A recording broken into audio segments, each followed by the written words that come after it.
Guys, I need a few extra minutes. I'm still eating.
All right.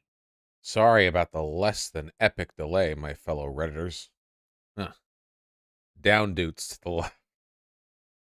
Fucking- Hey, sorry. You can actually authentically blame Artemy for that one. I got woken up to the sound of him throwing up in one of my t-shirts on the ground. He's fine, he just overate because he's a stupid fat idiot. What a worrying noise to wake up to. Don't blame the cats. I am blaming the cats. It went like bleh, bleh. Stupid fucking uh is the t-shirt fine? Oh, the t-shirt's fine, yeah. It was a bit of a pain in the ass to scrub. I stayed up till 5 a.m. finishing the Chainsaw Man manga. Now the anime is finished. It's so good. It is good. Yeah, I like it a lot. Your hair got flatter. I just took the Tim Cool hat off. What is this? Vosh believes in yesterday? I think I've seen this before. Quality ass meme. Hey everyone. I think we're talking to Anna soon. When she's ready. Read Saga? Yes. Are you going to go over the Chaya Raichik from Libs of TikTok on Tucker Carlson? Yeah, I went over some of it. Not the whole thing. Worried about DMCA stuff. It's the same reason I haven't gone over any of the most recent Channel 5 videos. It's because they're snippets from HBO-sponsored content, which means they are definitely copyright claimable. Gotta be careful. Which Anna? Anastasia, the Ukrainian woman. Are you going to watch the new cat movie Puss in Boots? Apparently it's really good. Like, people are saying it's really good. Maybe I will see it. Anastasia. I got close.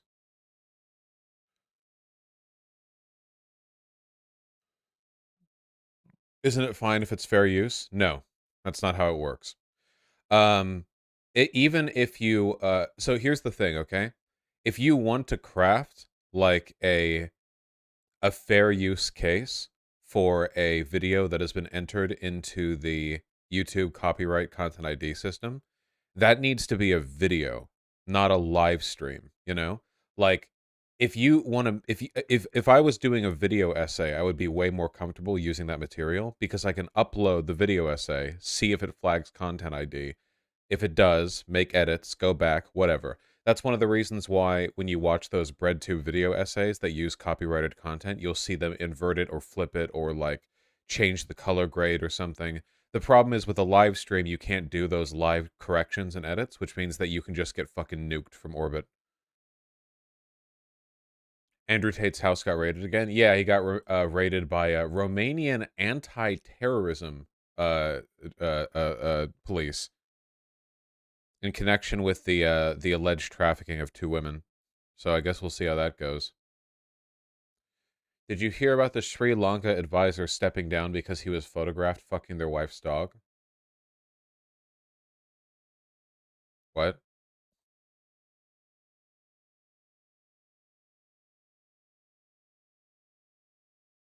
Sri Lanka's presidential advisor resigns following leaked footage showing him sexually abusing a dog. Okay. Wow, he's neither white nor a woman. This is an astonishing defiance of expectation.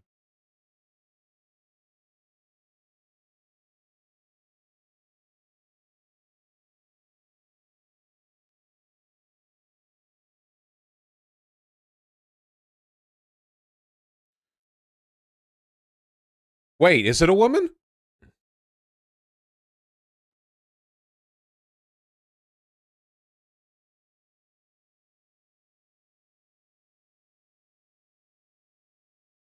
Fuck, I don't know what a man and woman's name are in fucking Sri Lankan or whatever.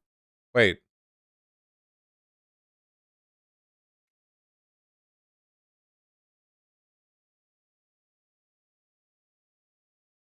that's a man. Wait. Okay, he served as the former. Okay, there we go. Gender isn't real, ignore the haters. This is the guy who fucked the dog. There we go. Alright, anyway.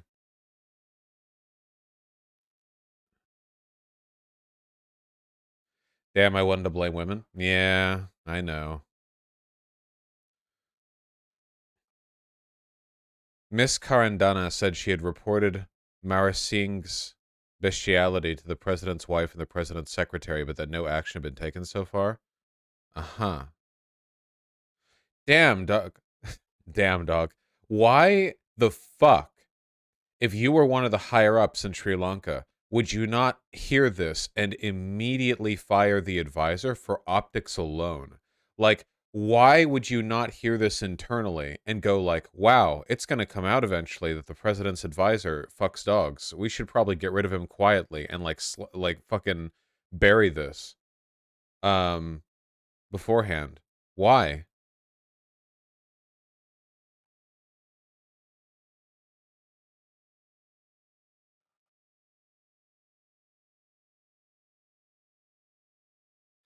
They're probably doing it too, TBH. It is true that powerful people love to fuck dogs. Don't worry about it, King Drojerk. The guy must have had some good ass dirt in the president. Yeah, we can only assume. Thoughts on Pele dying? I don't even know how to pronounce the guy's name. Listen, okay, I know nothing about sports, but this guy is so much of a legend that when people started posting his pictures, I recognized him. Um, the Brazilian, um, Pele. I said it right. Nice. The Brazilian soccer dude. I recognized this guy even as like an old dude when they posted him. So he must have been quite the goat for a dipshit like me to recognize him.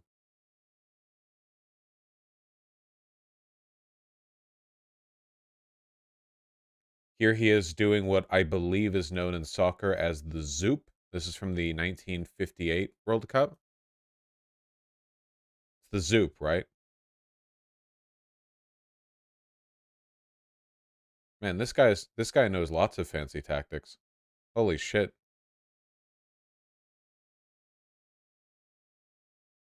Yeah, fun fact, Pele was actually such a legendary soccer player they let him use his hands. He was unstoppable.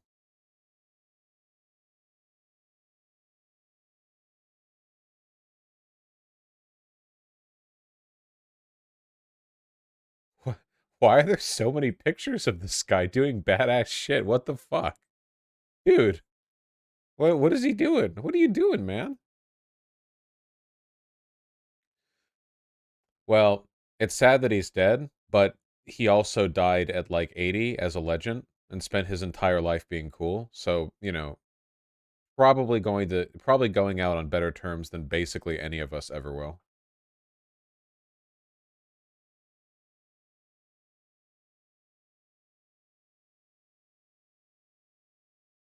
Yeah, see, this was the tactic, man. He was so legendary, they would just let him like hold the ball. He was just like juggling it. He dribbled the soccer ball all the way to the goal. No wonder he got so many goals. A recurring theme that I'm seeing from these pictures is that he could levitate. I guess that's just another high level tactic you get when you're good at soccer.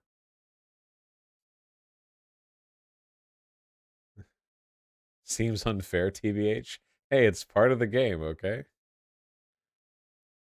The trick was keeping him on the ground. Uh, what? Dude, wait, could he fly? What the fuck? Every other photo of him is him like 3 feet above the ground, looking like he's just chilling there. Because he read and watched all of DBZ. Oh yeah, obviously. Dude, DBZ is huge in Latin America. This is why.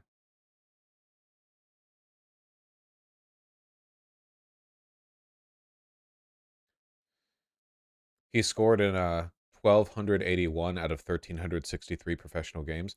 He played 1,363 professional games. That is insane. And scoring in almost all of them in soccer, the game where no one scores ever, that is insane. Jesus Christ.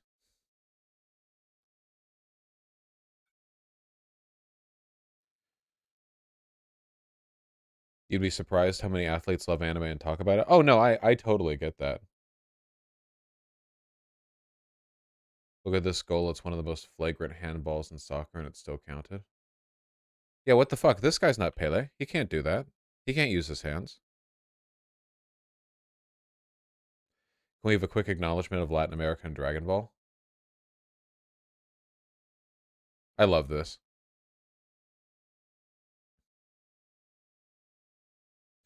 What was that viral tweet where it was like Coco had nothing on this for Latin representation, and it was a bunch of drawings of Rey and Asuka in Mexico? Hold on.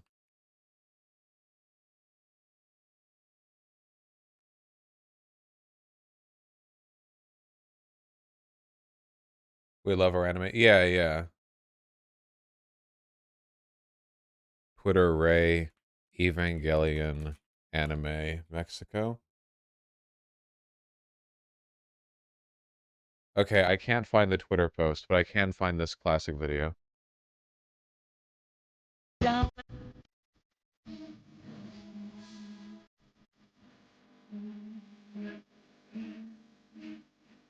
copyright Reno. Yeah, Voshites on their trip to down south. Sorry. No upbeat music. No, play some more. I think they can copyright you even for Mexican songs. Sorry, guys. I think they have that power.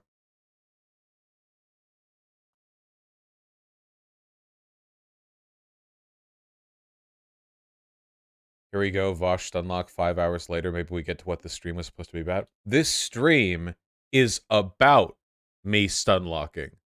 This is it. You think you're suffering this in favor of something else? You think that you're making your way through this to some other topic? It's whatever I am the stunlock. I am a human stunlock. This stream is that stunlock. There's no escape.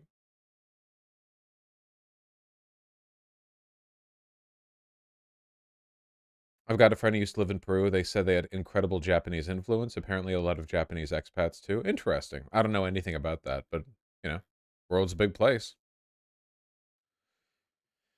Did you ever see that Mexico just streamed the final episode of Dragon Ball Super without permission from Toei, and it caused the Japanese embassy to send a formal letter to the Mexican government? What?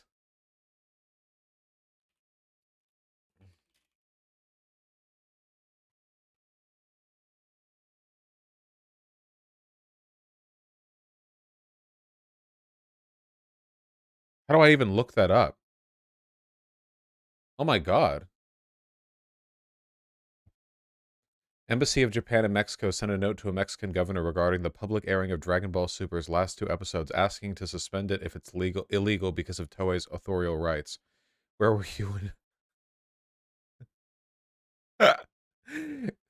El gobierno de Japón tiene conocimiento de que es sido número...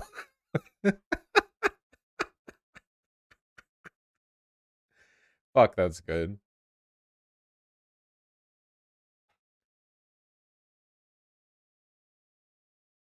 Horribly butchered, but I'll allow it. Yeah, yeah,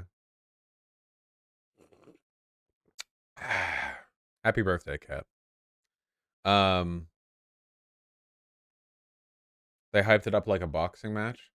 I cannot get it in me to watch or read Dragon Ball Super.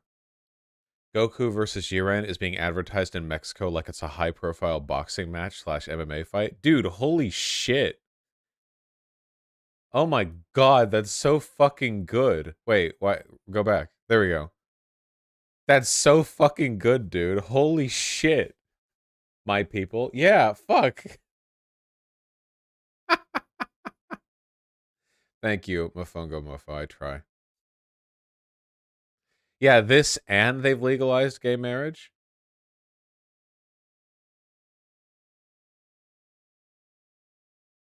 If Goku and Hiran team up, they might be able to defeat the cartels and save our country.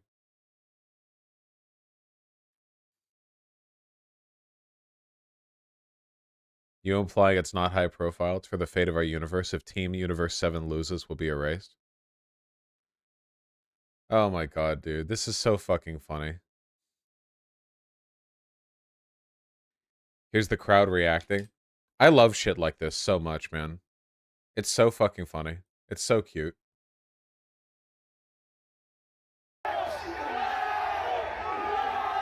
Okay, so this is the illegal streaming of the last 2 episodes.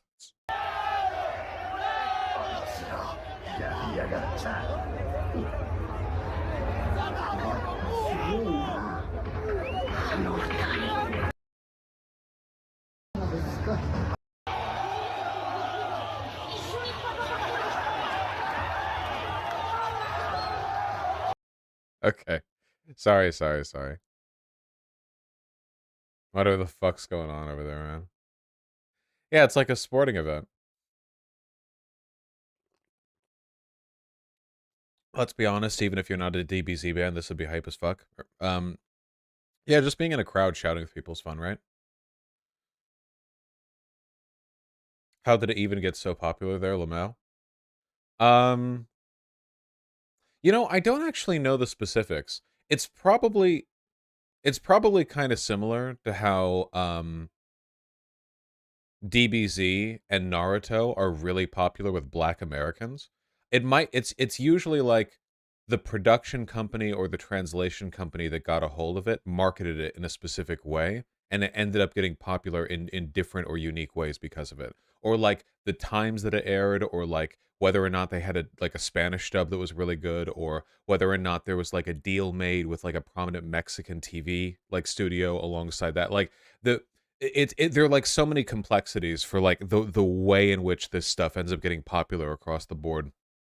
I don't know much about the specifics. Um, the Spanish dub is amazing. I mean I can see that. There are videos explaining it, pretty interesting, IMO. Yeah, what I don't understand, I don't know why Naruto is so popular with Black Americans. I don't know why. I don't know if it has to do with its airing block, or if it has to do with, didn't they have kind of like a rap or like a hip hop um aesthetic to some of the translation for the Naruto anime? Wasn't there kind of like a hip and hopping thing to it? Maybe that like they picked up on that and would have put it through in a way Bleach did. Well, isn't Bleach popular with Black Americans as well? Lots of hoodies. That might actually have something to do with it. Hoodies are like very culturally associated with Black Americans. I mean, at least here in America. And there are a lot of like hoodies. Yeah, there's a lot of drip in Naruto. That's true. Sometimes like very light aesthetic associations like that can end up snowballing into a broader association. Like it starts as like one little thing, but then that one little thing is like a hook, and then you just have a pattern that like reoccurs over and over. If that makes any sense. What about Black Americans outside of America? I do not know much about Black Americans outside of America. I hope they're doing well. As a black man, that was weird. It's really not weird if you think about it. Um, okay, think of Samurai Champloo, for example, or yeah, no, think of that. Okay, there are like very strong cultural associations Samurai Champloo and like rap and hip hop and stuff. But it's like, oh, because of that one like musical association, now you have, or no, Afro Samurai would be even better. Thank you. Afro Samurai, right? I mean, that one's a lot more overt because literally like Afro Samurai, right? And everything is like all hip hop in the anime. But the like light cultural touches can end up like snowballing into like a stronger association, right? Samurai Champloo is also pretty overt. I think I've seen Afro Samurai more recently than Champloo, so I don't remember as much. Yeah. The Boondocks is an anime, yeah. That's more than light. Yeah. I feel like I remember there being more hip-hoppy stuff in Naruto though. I watched all of Naruto. I mean, I didn't watch Shippuden and I skipped the filler, but I feel like I remember thinking like I feel like I remember watching Naruto and thinking, in spite of the fact that this is all like heavily rooted in like Japanese mythology and stuff, I feel like there's something very American about this. Killer Bee was a character who rapped. I don't know who that is. Or at least I forget. It's been a while.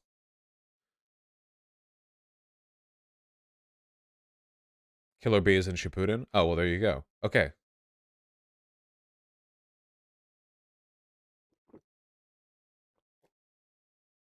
It's the homoerotic rivalry? Ah. So you haven't seen Naruto? Oh, my apologies for only watching the first 200 episodes. Did you watch it dubbed? No. What is wrong with you people? This is Killer Bee? Okay, thank you. What do you want?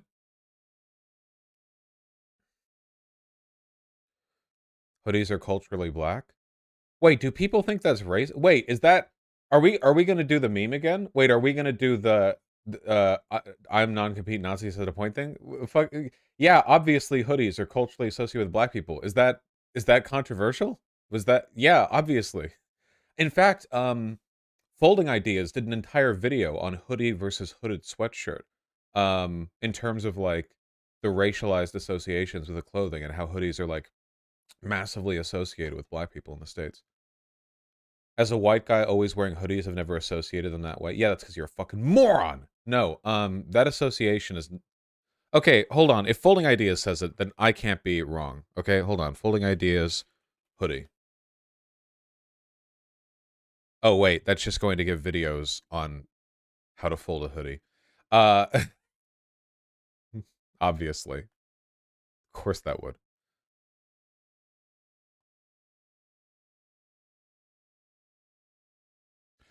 Is there is there a difference between a hoodie that has to go over your head and a hoodie that zips up? I just call hoodies that go over your head pullover hoodies. I don't know if that's like the official term. Was it Folding Ideas or was it another guy? Damn, he used to make so many more videos. Does anyone else feel like it kind of sucks that so many high IQ bread tubers used to make a ton of videos, and then like once they up their video quality, now they make one video every 4 months, but they're a banger every time? It's okay to put a little videos out there as well. I've legit never associated them with black people. Real? Really? You got the the idea of the like the a hoodie is streetwear, like an association with hood culture, nothing at all. Trayvon Martin, any of the, like, no. This is like a racial thing. It's like saying like you could say like polo shirts are associated with white people. 'Cause they are. Okay, I'm feeling bewildered right now. I didn't think this was contentious. Um, this sounds like you're being kind of racist. Shut up, 2D Siggy. You're retarded. Every time I see something from you, you're being retarded. Fuck you.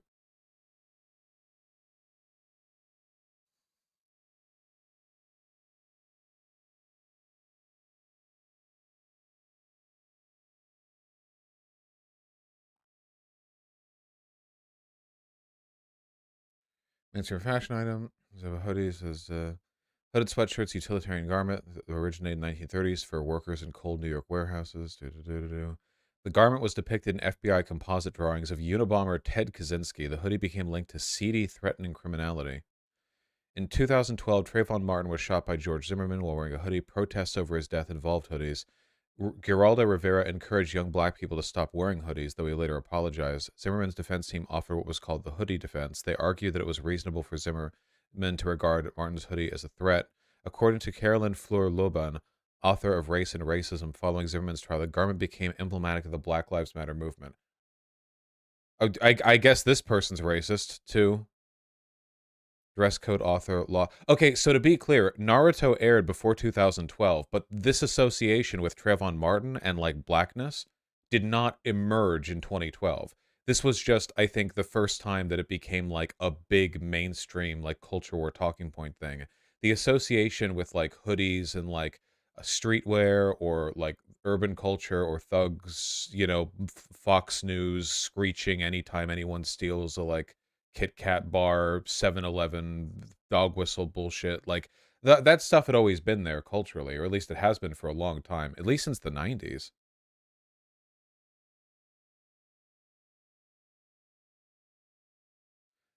SMH Vosh next, you're going to say rap and hip hop culture associated with black culture? Yeah.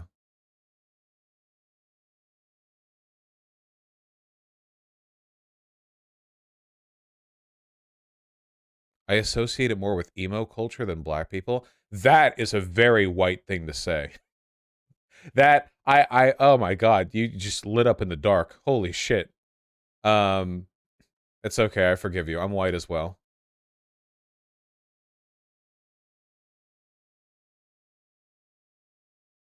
I do the same, but I did run with the emo kids. Okay, fine. Hey, you know what? You know what else has an association with both black people and emo people? Naruto. Huh? Because the emo people like that the bitch with the fishnets and the blurry eyes, right? There we go. We're bringing it back.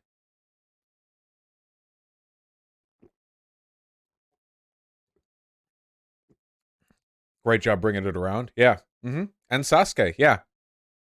Sasuke and Hinata. Okay. Those go to the emos, and Naruto and Rock Lee go to the black people, and we've got it. Together we are strong. Rock Lee? Yeah, dude. People fucking love Rock Lee. Who wouldn't love Rock Lee? Rock Lee is literally the best character in the entire fucking in literally all of who gets Gara? The emos. What do white people get? Fucked. Yeah, Rock Lee is Sigma. Vosh, the writers hated Rock Lee Lamau. Yeah, because he was so fucking cool. He made everyone else look like shit. Obviously. White people get Sakura, yeah. What about black emos? I don't know. If Naruto had Rock Lee's disability, the plot would actually be good. Um, Yeah, it is Naruto was like the least interesting character in the entire show, wasn't he? Again, haven't seen Shippuden, but it did kind of feel like everyone else was trying their hardest and Naruto was just goofballing his way through the plot. And then every once in a while when the power levels got too high from him, he would go like fucking demon nuke mode and of no will of his own would get balanced out with the other people there. That's kind of the point. I know, I get that, but it was kind of frustrating, man. Even Sasuke was trying.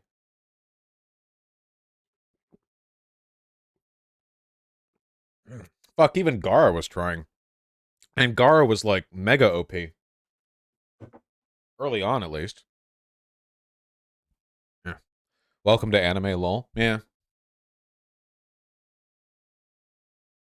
Isn't Sasuke out of chakra nowadays? I don't fucking know. I don't fucking know. I don't fucking know. I'll watch Shippuden eventually, okay? Let's chill. Can we chill? Where's Anna? No DM from Anna. Okay. Got a lot of games I need to play, Salty Internet Pirate. Naruto is easily the worst of the big three for me. The story just gets worse and worse. I think the main problem with like the big three is that One Piece is so objectively better than any other long-running mainstream. The only thing that comes even close to One Piece in its category is Hunter x Hunter. And I don't and Hunter x Hunter is constantly kneecapped by delays and let's be fair, by very fucking cerebral plot bullshit.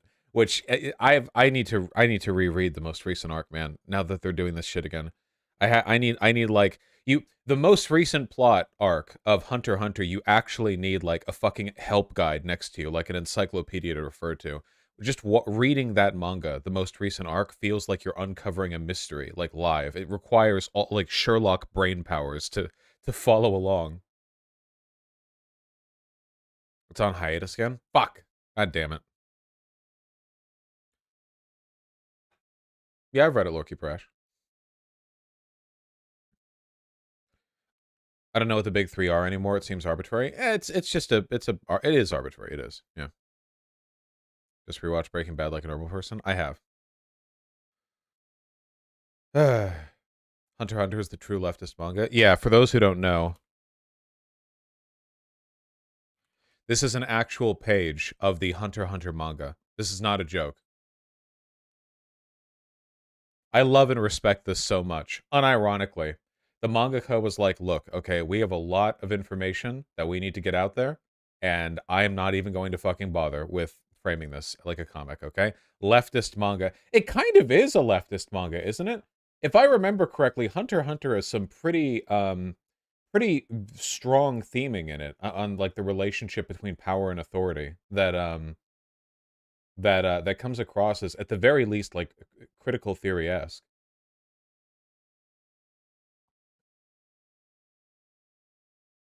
There's a trans character. Yeah. The funniest thing, the the funniest thing. I don't know of any other story that's done this or any other anime that's done this. In Hunter x Hunter, spoilers, kind of. They don't explain the shonen power system for the first like 20 to 30 episodes. Two arcs pass by without them explaining it.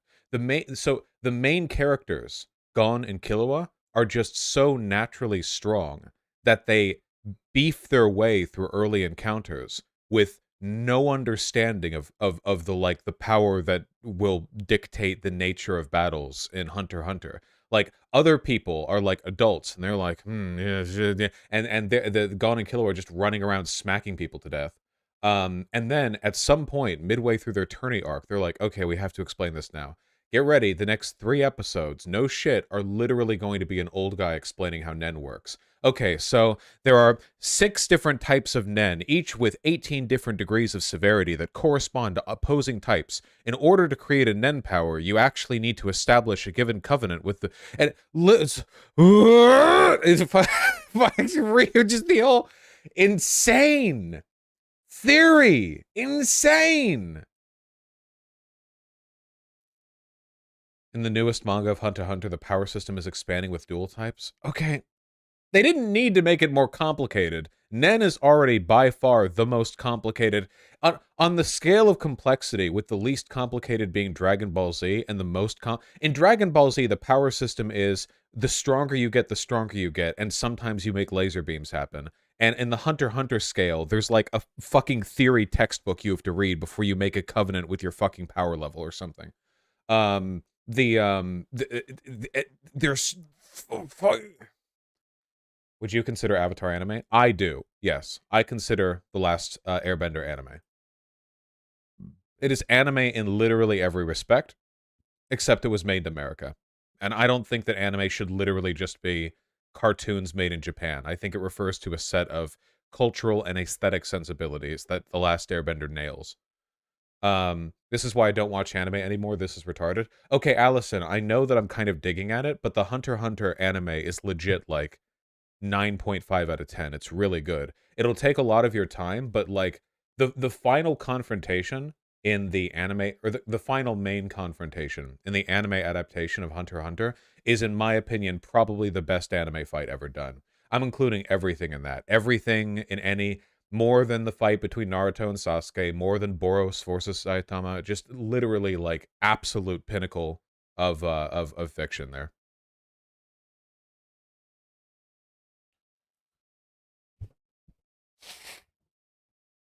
Why is it good though? Because you just described it as being the most dog shit thing of all time. It's not dog shit. It's just funny how many words there are sometimes. Netero's fight? Yeah, Netero.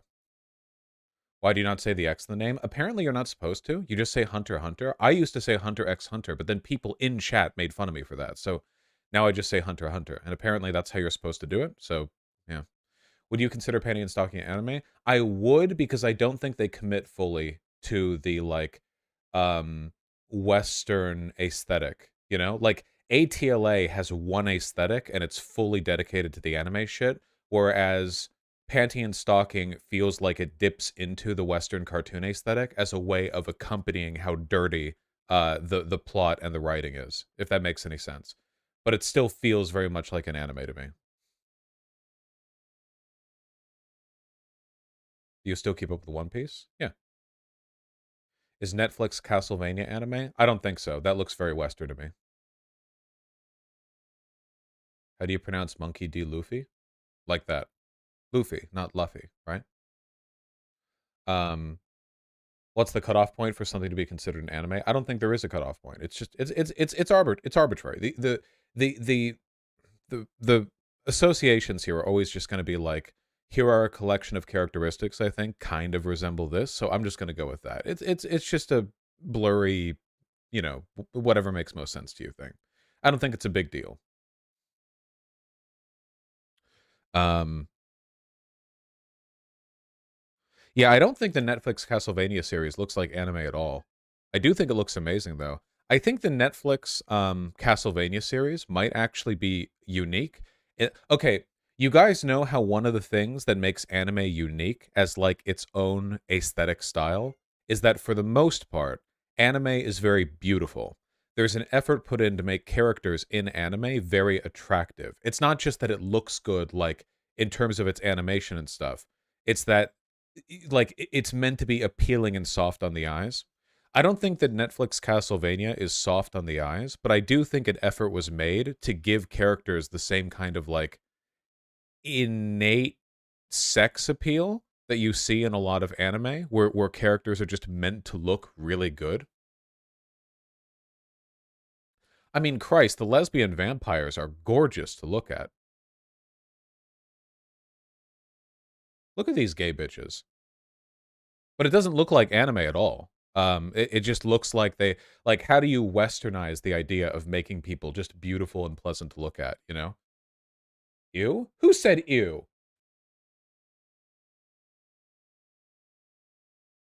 Maybe they're gay. Can't trust these bitches. Ban. It's over.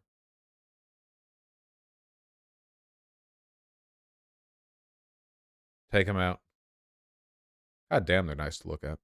Okay, close that. Sorry, we're waiting to get a DM from Anna. So I hope she doesn't message anytime in the next 2 minutes because my tummy suddenly hurts. I've been having the worst sleeps lately. I was turned off by Mob Psycho at first because the character was purposefully ugly. Yeah. Well, yeah, Mob Psycho has a really unique aesthetic. I don't think it looks it can look a little bit ugly, I guess. Um but it, like deliberately, like in a pleasing way as like a whole, you know? Yeah.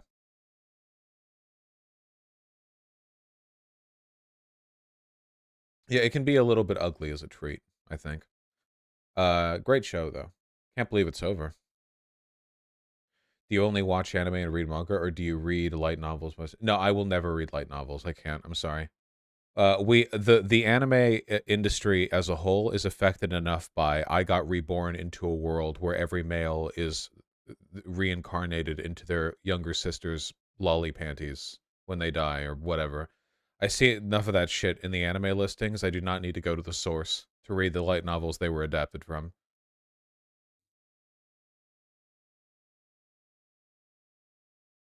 You're not forced to read them, lol. Well, you tell the fucking anime studios that because they sure seem to think that I should be forced to watch them. Um, do you think JoJo Part 7 is on par with Hunter x Hunter and One Piece? No. I think that JoJo is really interesting and fun, but in terms of like narrative quality, in terms of like the worthwhileness or like how much there is to get from it, I don't think that JoJo comes even close to One Piece or Hunter x Hunter.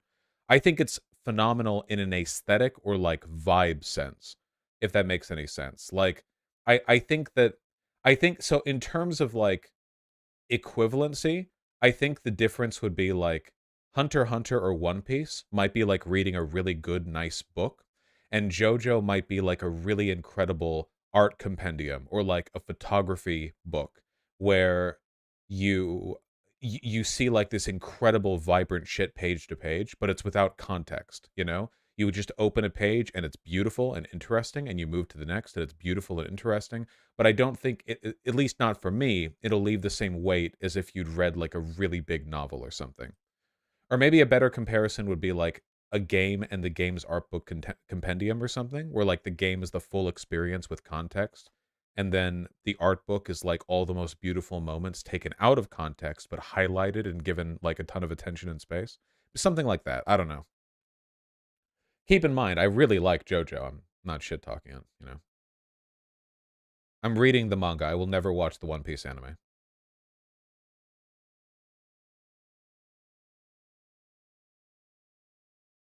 Kind of invalid. I would have to really care about a story to go into a light novel for it. Also, thoughts on K-On? I really liked K-On. I know that K-On profile pictures are basically like the most reliable indicator of Twitter Nazis outside of white marble statues and Adolf Hitler himself. Actually, no, I take it back. If somebody had Adolf Hitler as their Twitter Avi, I actually would think, like, I would think that's a lower likelihood of them being a Nazi to them having a K-On profile pic. But I liked K-On. I think that K-On was basically like top tier of like cute girls do cute things at high school slice of life. I don't know if you could do better than that. It's not a genre I care for, but it was done so well there that it was good.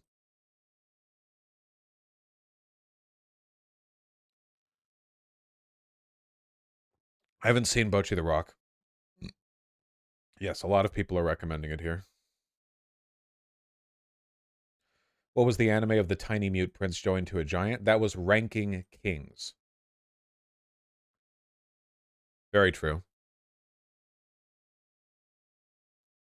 Have I seen Golden Boy? Yes, a while ago.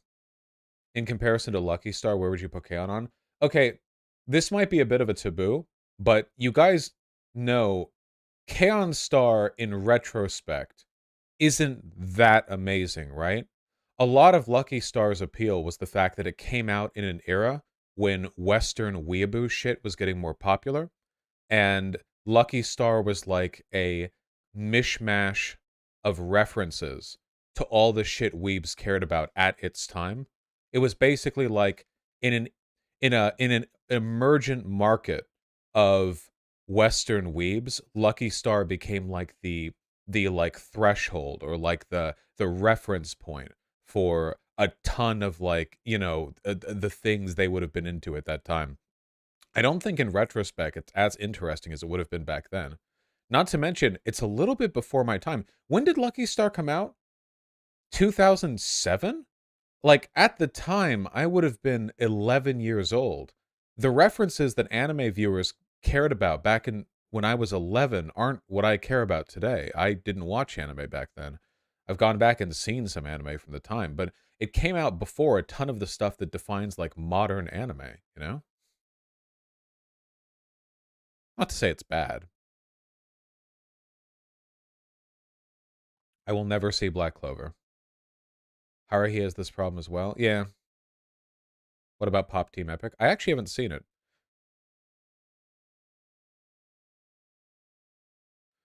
Do you think mystery animes like Case Closed are underrated? I wouldn't know. I haven't seen them. Haruhi is still good. I'm not saying it's bad. Just, you know. Yes, I've read Fire Punch. It's very good. I don't know, Lore Keeper Ash. Depends on the contract I could get. No, I have not read the new Berserk chapters. I will though. I have nothing at all against um I have nothing at all against Anno's legacy being continued by his understudies. His death is like unimaginably tragic, but I I think we have to have enough faith to like trust. Oh, did I say Anno? Oh, Miura. Sorry, my apologies. Not Hideaki Anno. Kentaka Miura. We have to have enough like faith, I think, in the ability for his understudies to keep that torch going forward. To like, you know, we have to believe. Do you think Chainsaw Man will eventually stand along One Piece and Hunter x Hunter with the current trajectory? No. Hunter x Hunter and One Piece are not cynical. They are fully like completely moving forward shonen stories. Um Chainsaw Man is deeply cynical and it's a satire. It's the You guys ever get the feeling when reading Chainsaw Man that it's the most contrarian shit you've ever read in your life? Like the you know for a fact that he's like writing and drawing it and he's like what would a regular shonen story do right now? And he's like, that does not make it bad. It's very good, but I don't think it would. I don't think it can really enter into like. You can't really put it alongside One Piece because One Piece doesn't want to subvert expectations, right? One Piece wants to meet expectations, in a really like high quality fashion, which I respect. How do I make the reader sad in this chapter? I think that's fine. That's legitimate art, right? That's like part, if you want to make a manga and just make people sad, fucking go for it. A lot of the characters are very low empathy. It appeals to edgy people. I don't actually agree with that. I don't actually agree with that because I think the things that people remember most from part 1 of Chainsaw Man, not spoiling, are the friendships that matter versus the friendships that don't. Because Denji is really immature and low empathy, and the story is about like the distinctions between like it's him like this is one of the things that reminds me of Fooly Cooly in the sense it's that Naota in Fooly Cooly is like very socially maladjusted, and his like maturity and his growth as a person are sort of achieved through a reflection of the interest others show in him, toxic or otherwise. And him growing up is about him learning to reciprocate the interest that's good and reject the interest that's bad. And I think that Denji's character arc follows in that line pretty well.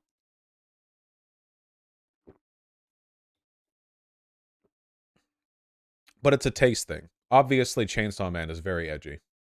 Oh, we have a message from Anna. Hold on. Ah, there we go.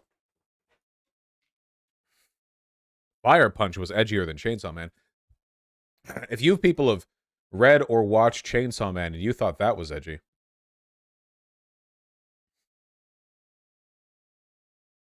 which Anna? Anastasia.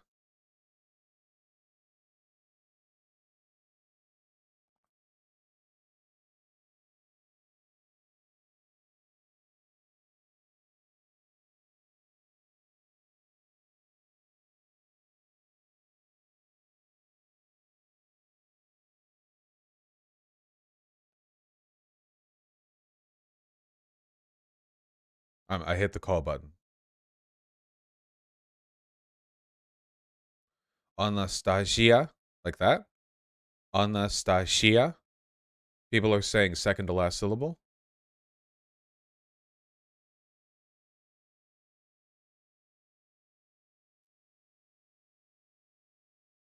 Anastasia. Yeah, that's what I said. Oh, she didn't pick up. Well, she'll get it eventually. Howdy, howdy. Oh, howdy. Hey, can you hear me? Yeah, I can hear you just fine. How you doing? Hey, can you see me this time or not? Yes, I can see you. You look great. Yay, thank you. Okay, about it. Finally. Hello So, and happy it's holidays. Or okay, so oh, yeah. I only Can you just see learned the this. tree? Yeah, and it looks fantastic. Thanks. I only just learned this. You Orthodox Christmas isn't the same as non-Orthodox Christmas? It's kind of weird in the sense that Soviet Union and communism destroyed religion here in terms like physically, literally ruined the thing. So most people did not celebrate anything in terms of religious holidays because it was prohibited. So it was weird for a while. Nobody celebrated anything. And then people started to celebrate shit, but with another date than the rest of Christians do. So the 7th of January instead of, how the rest of the people do it. So you would It's a say long story, but the Soviet Union is yeah. Grinch-like then. Sort of. It's a good way to put it for sure. Yeah. It's a little bit weird because people are strange here in terms of religion because they're kind of religious, but not in the way that American people are. Yeah, so sorry, I will make myself a little bit less loud if I can. Or is it fine? Does it sound okay? Oh, you sound good on my end. I turned you up. You were actually a bit quiet at first. Oh yeah. Maybe I need to turn myself up, or is it all right now? Oh, I boosted you on my side. Okay, good. Thank you. Basically, people are weird as fuck in terms of religion here because they say they're religious, but they are not religious in the way that American people are. So you would not hear like Jesus that, Jesus this every 5 seconds. you know so I got so many messages from nice messages from people after I appeared on CNN, but there was so much Jesus there. Like, I pray for you, like Jesus, I pray for you, praying for your family, praying for Ukraine, God is with you, stuff like that. It's a bit cringe in terms of Ukraine. People like don't talk about God that much, and about Yeah. Jesus as Uh, well. well, you know how imperious and arrogant we can be with projecting our religion across the globe. Still, Christianity still like the the number one vehicle through which we express our sympathy to our allies abroad, which is really, really, really weird. The thoughts and prayers stuff is kind of like a meme in America. Like if something bad happens Mm, and people are like, "Oh yeah, thoughts and prayers," that gets made fun of because it doesn't actually do anything. But even liberal outlets will still do it with stuff going on abroad. So it feels like yeah. we still get away with it when it's not within our own country. It also kind of, I think they meant it actually because most of them were a bit older. Like, people who found me at first were found me on Facebook, which is where all the boomers are, right? So, so basically, they were mostly like older people, like 40 plus people and 50 plus people, and they I think were pretty genuine in their like religious stuff, which I appreciate. The thought, but I was a little bit surprised by the amount of Jesus, which was yeah, Well, interesting. and that's how Because I even feel. religious, Oh no, go on. yeah, sorry. I basically am like an atheist. I have always been like since well birth. Basically, I was not raised religious. So for me, people who are religious here, I know them. They're my friends. I respect them a lot. And it's not the religion itself. It's just the sheer amount of Jesus. No, yeah, it's Also, kind of a weird divide in the states where in major cities, in most like high density urban areas, you never see Christianity or Jesus brought up at all, or at least hmm, very rarely. And then in the rural areas, it's all Jesus land. I mean, you never hear anything but about yes, Jesus. And literally. the compromise is that liberal institutions, politicians, what have you, the compromise they have is that they'll be religious, but in a very quiet and polite way. So, like Joe Biden, right, Hmm, who's been a practicing Catholic his entire life, will just like very hmm. occasionally, like, and God bless the troops or whatever, and that's all he'll do. And that's like the middle ground in what is otherwise like an extremely wide gulf in terms of religiosity. Yeah, I noticed that the president also like shakes the Bible, every now and then. Not like obnoxiously, but Yeah, he does the rituals basically. It's pretty interesting. I only honestly thought America was less religious, I guess. it's But apparently not.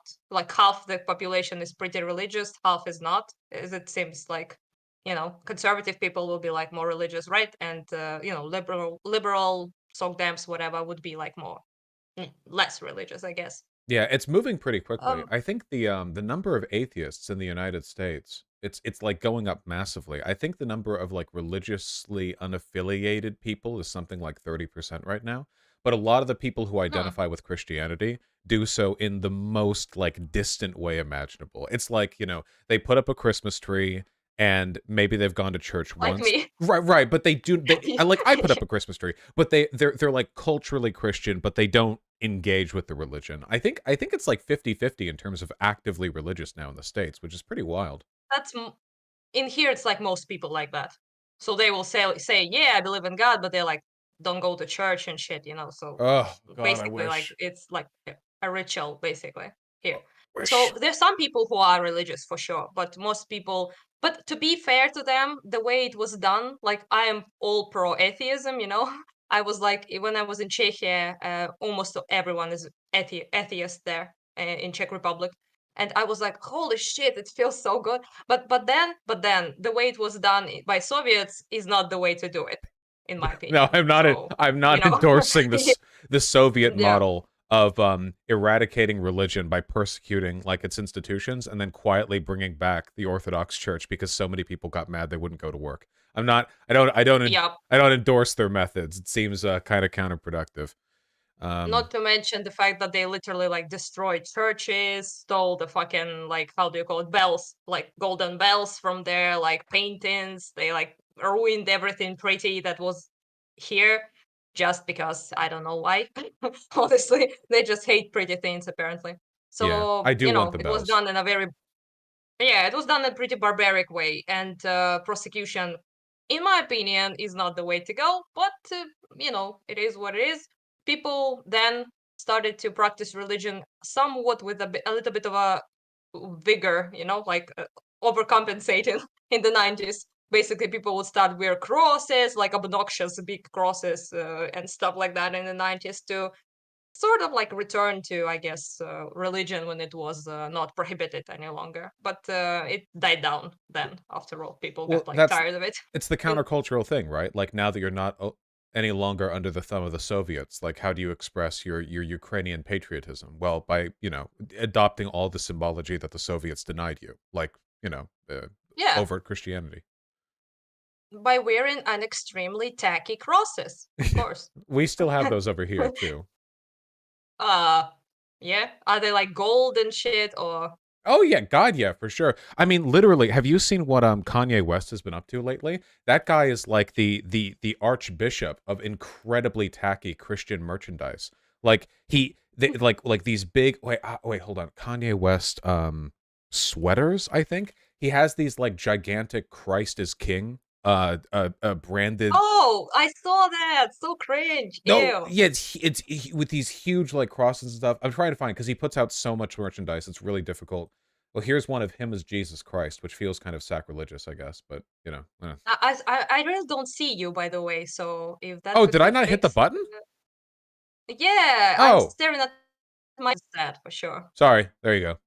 Oh, my way better, way better. my my Staring at yourself is not pleasant. I forgot to hit.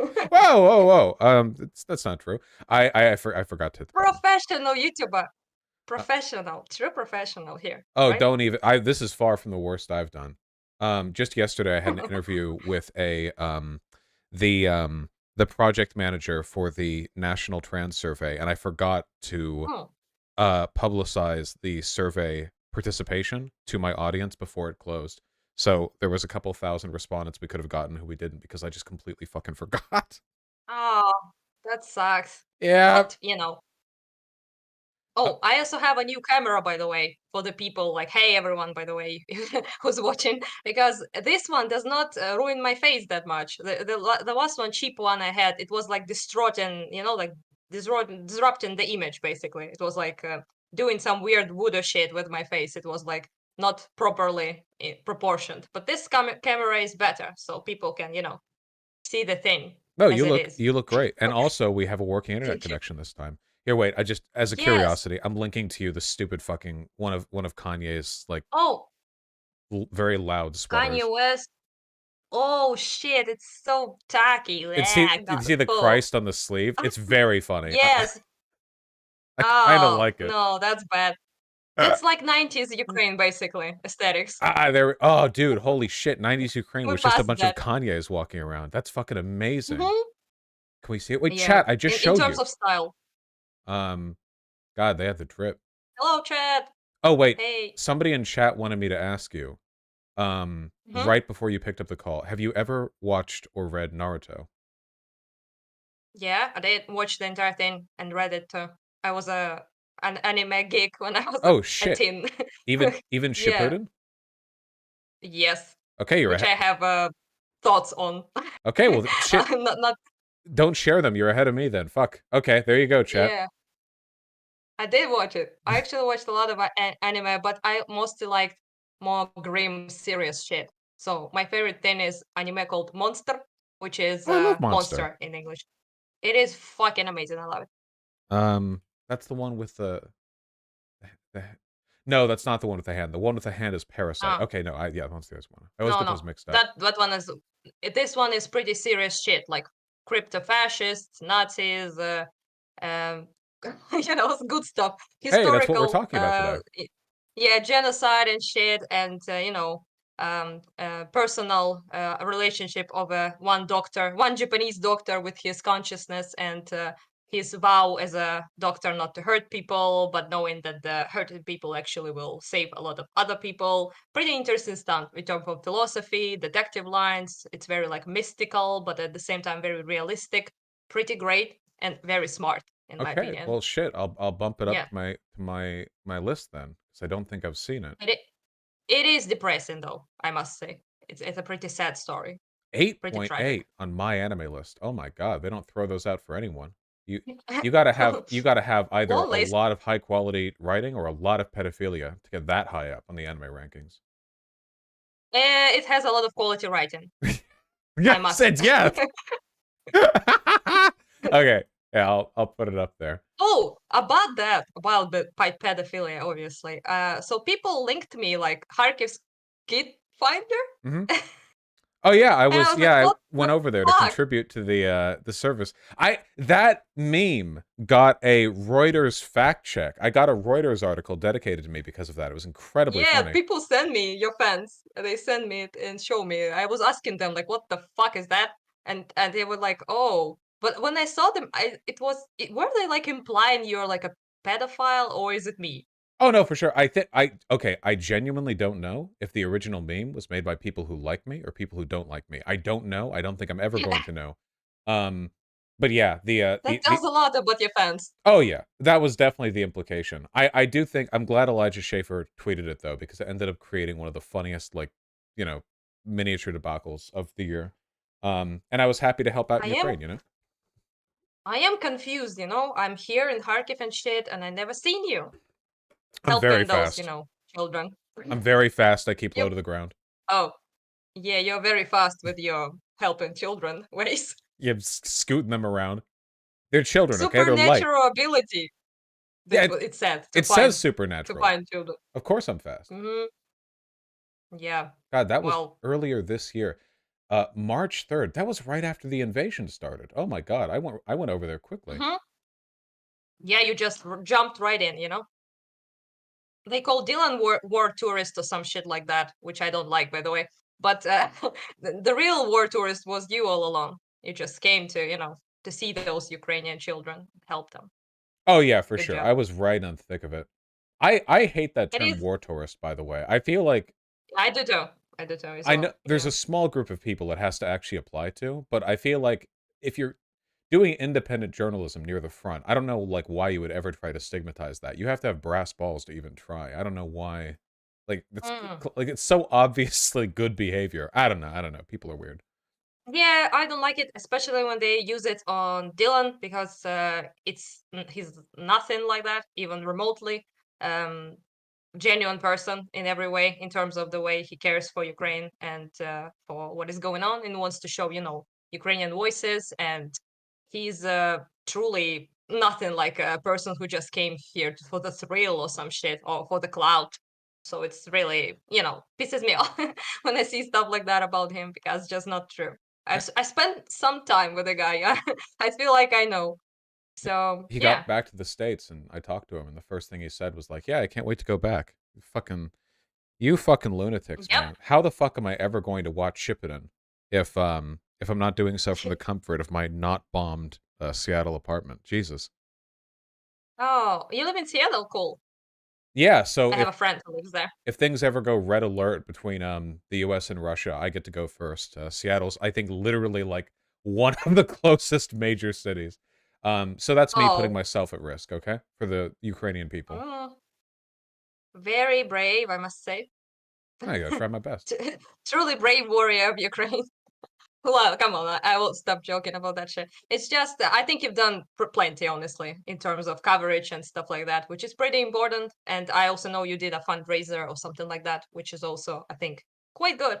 And Oh, you don't have to be like here to, oh to no, no, do stuff. don't worry. You don't need to soothe my ego at all with any of the Ukraine stuff. The work you've done is incredible. Here, look. My idiot cat came by. Oh, The work you've the done is cat. incredible. There's no comparison. What's the name? What's the name? Artemy. Aw, Look at this. cute. Look at this fucking guy. Yeah, Hmm? he looks awesome, I must Yeah. say. Oh, he I wants. wanna There we go. He wants to bite me. 'Cause he's hungry. that position though. Oh, he's I uh extremely agreeable. Look at I him. I aspire to be like this cat, honestly. Yeah, he's so soft. He's so stupid. He's so fat. I woke up this Yeah. morning to him throwing up on one of my t-shirts because he overate kibble. Aw, Pardon me. poor guy. Burp, burp. Poor T-shirt as well, obviously. Yeah, it'll But yeah, survive. I really want to be this cat. I just want to chill and do nothing and be stupid. That's my dream Bop, bop, life. bop, bop, bop, bop. Here, be free. Whoop, whoop, Mm. whoop. Okay, that was cute. Thank you. Okay, there we I appreciate it. go. I wish I could show you my rabbit, but he's in the room where my sister is, and I think she's also asleep already. Ah, So, that's fair. you know, I know rabbits are more yeah, skittish about being held sometimes anyway. Um, he's fine. He's so old that he doesn't care, I think, aw. about anything, about bombs and shit. He's like, fuck it, don't care. Rabbits are one of my Yeah, which favorite is pretty. pets. Oh, he's cute. I will maybe send you a pic or something Oh, yeah, please at do. some point. I'm sure you have it on Twitter Yeah, somewhere. Um, yeah, I do. His name is Ponchik, which is donut in English. so Yeah. a couple of people in chat have been screaming at me that you're going to epically own me in a debate. And I've been getting ready this entire time with all of my bad faith rhetorical tactics. But I have Um, forgotten what it is we're debating about. Would you mind reminding me? yeah, honestly, I wouldn't call it a debate. You people are literally obsessed with the debate stuff. I'm like, I like would like to call it a conversation where I express my, let's put it like that, concerns with some things you said. And I would like you and your audience to hear my concerns and to think about it a bit. That's what I want. Sure. So Hit me up. that's about it. Yeah, basically, I would like to point out first and foremost that I really appreciate your coverage of Ukraine, and I pretty much agree with, from what I've seen, with like 95% of stuff you say, if not more. So it's not like some huge ass thing. But what happened is basically I heard your comments about Azov and in a video, and also people send me your tweets about them, which I should have pulled up probably, but I will quote, like, not directly, but your words that you said. And when I heard it, it was, I think, in maybe April. I'm not sure. My life is a bit, weird. I don't remember dates when I heard people saying stuff.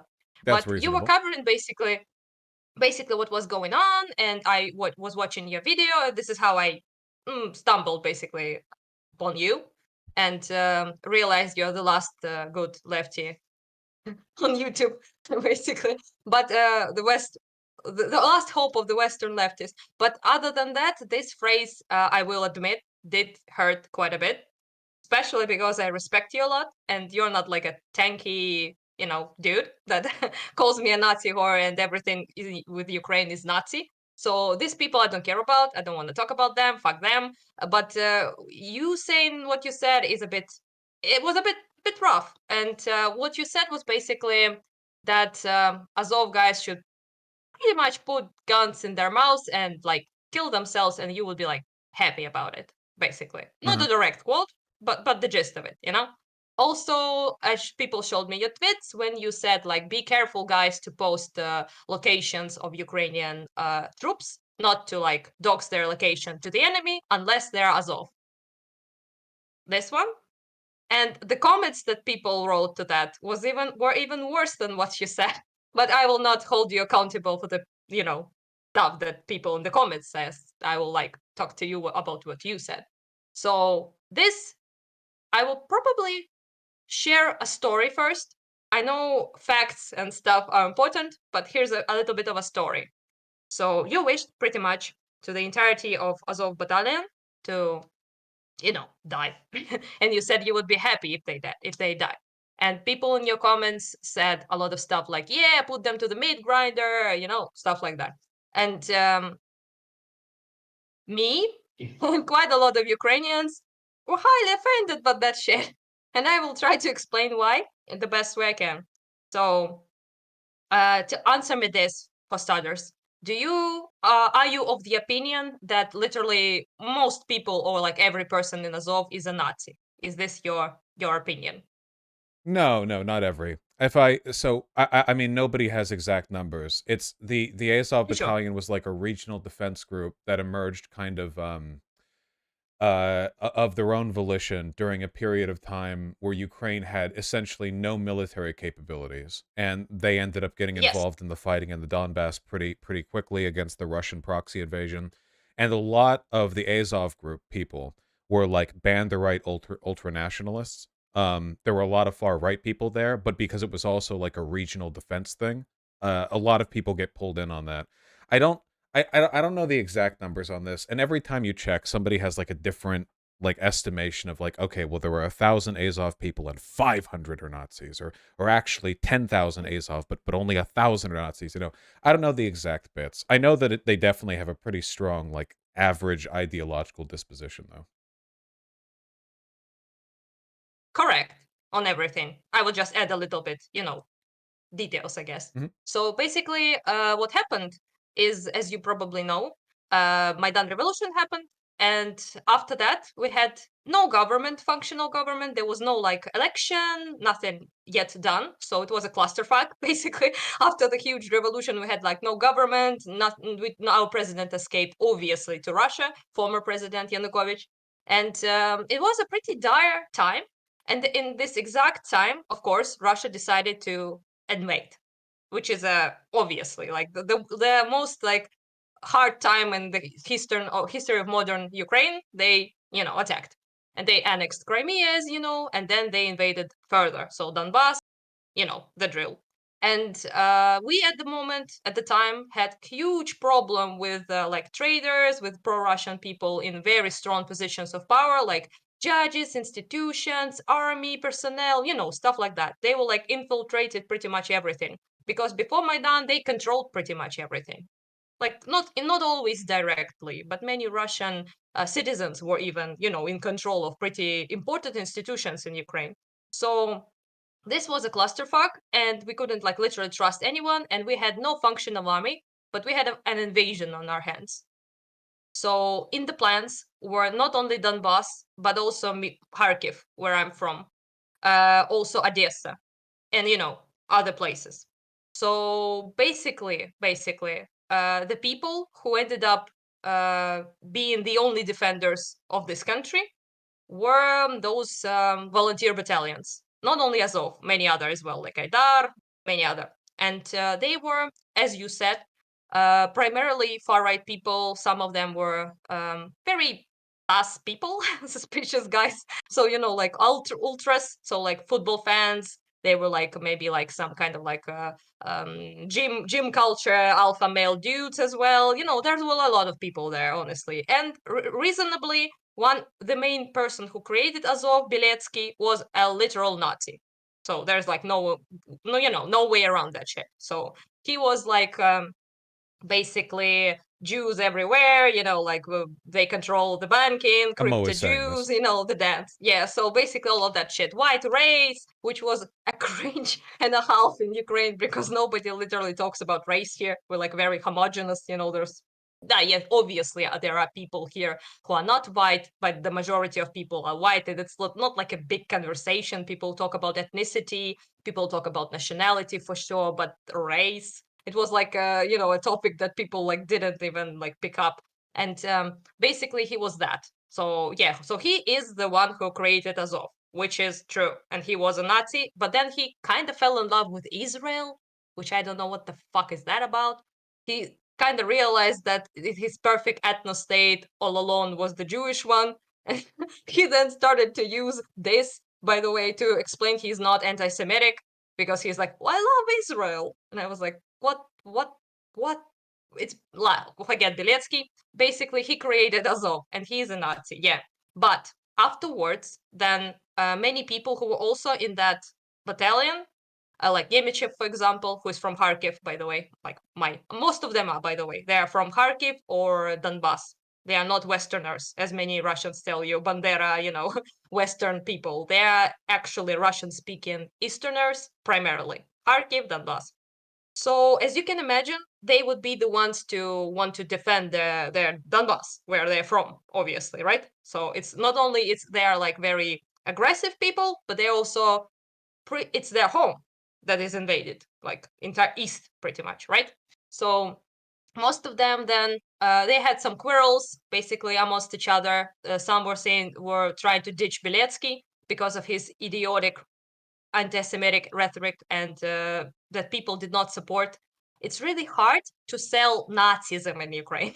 Really hard because people basically like hell bent on hating it because it done so much damage, you know.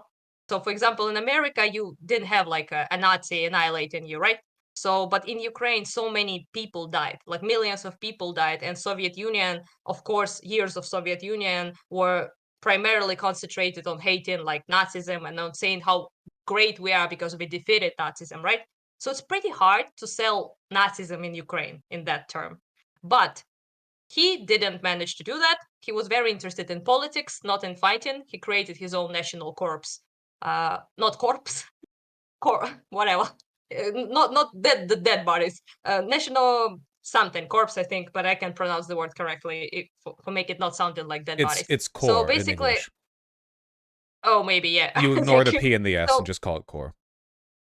yeah, so basically that's what he created. It was deeply unpopular among people, among even far right people in Ukraine. Nobody like vibed with that shit. Basically, he didn't get any seat. He get one seat in our Verkhovna Rada, which is like parliament in Ukraine. He got one seat first time and zero seats the next elections. So not very lucky in terms, you know, getting power. So other than that, what I was saying is that people started to defend their country and fight to prevent Russia from going any further. So pretty much the only reason why my Kharkiv and me as a person were not occupied by Russia in 2014 is them. So despite everything, I will be forever grateful for that for obvious reason because I don't want to be killed, raped, and imprisoned. So yeah, and I want to be a Ukrainian, as many other people want to be, you know. So then afterwards, they were kind of like integrated in the army as a whole. So not like as volunteer entities, like separate battalions, right? But integrated in Ukrainian armed forces, which was a good thing because literally they started to blend in with everyone else and get de-radicalized. They separated themselves from Beletsky and his political party entirely, almost entirely, and they started to get way more new members, just people who wanted to protect their home. And the only people who were fighting back in the day were these battalions. So if you wanted to protect your country, that's where you had to go. You didn't have like, you know, a regular army, which is weird for America to understand, I think.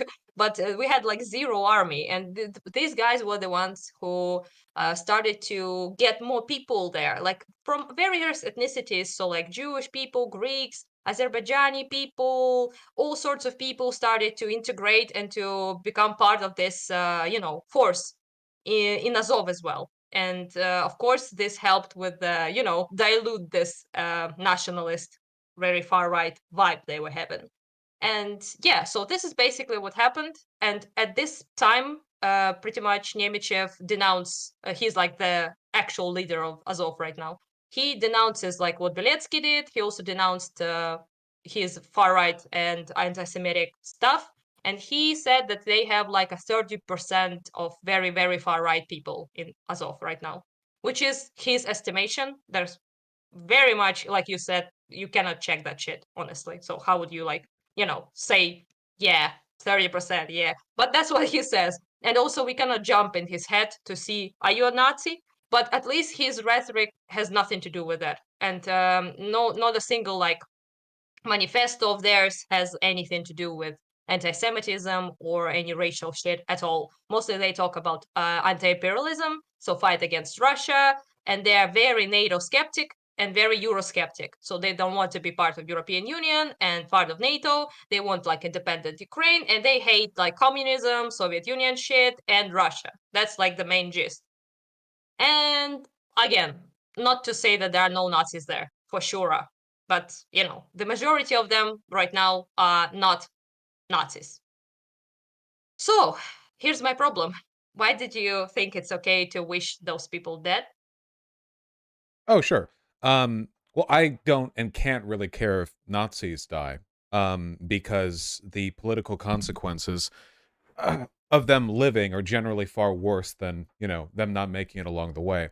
The main concern that I have, and this has been lightened somewhat recently because Ukraine actually has a pretty resilient liberal democracy, which means that it's sturdy politically.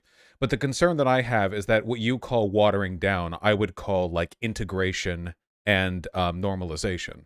That by having people in the Azov battalion washed into the mainstream military, they get quieter, they get less overtly anti Semitic because that stuff doesn't sell, but they still quietly try to build power within those institutions. That is, after all, what happened in Germany after the fall of the Third Reich. And it's what's happening right now in America, where they stay, more quiet and they go like, okay, we have some legitimacy now. We can gain accreditation as heroes of Ukraine. We have sacrificed ourselves. We've laid our blood and sweat on the line to defend it against Russian invasion. And now we have some legitimate institutional power. So we have to keep quiet for a bit, but one day, we'll take back what's ours. And this happens all the time with far right ultranationalist groups.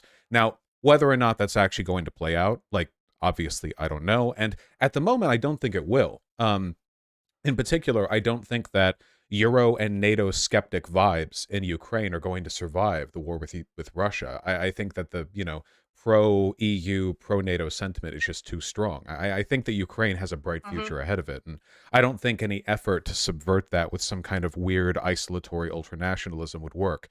But I do think efforts are being made.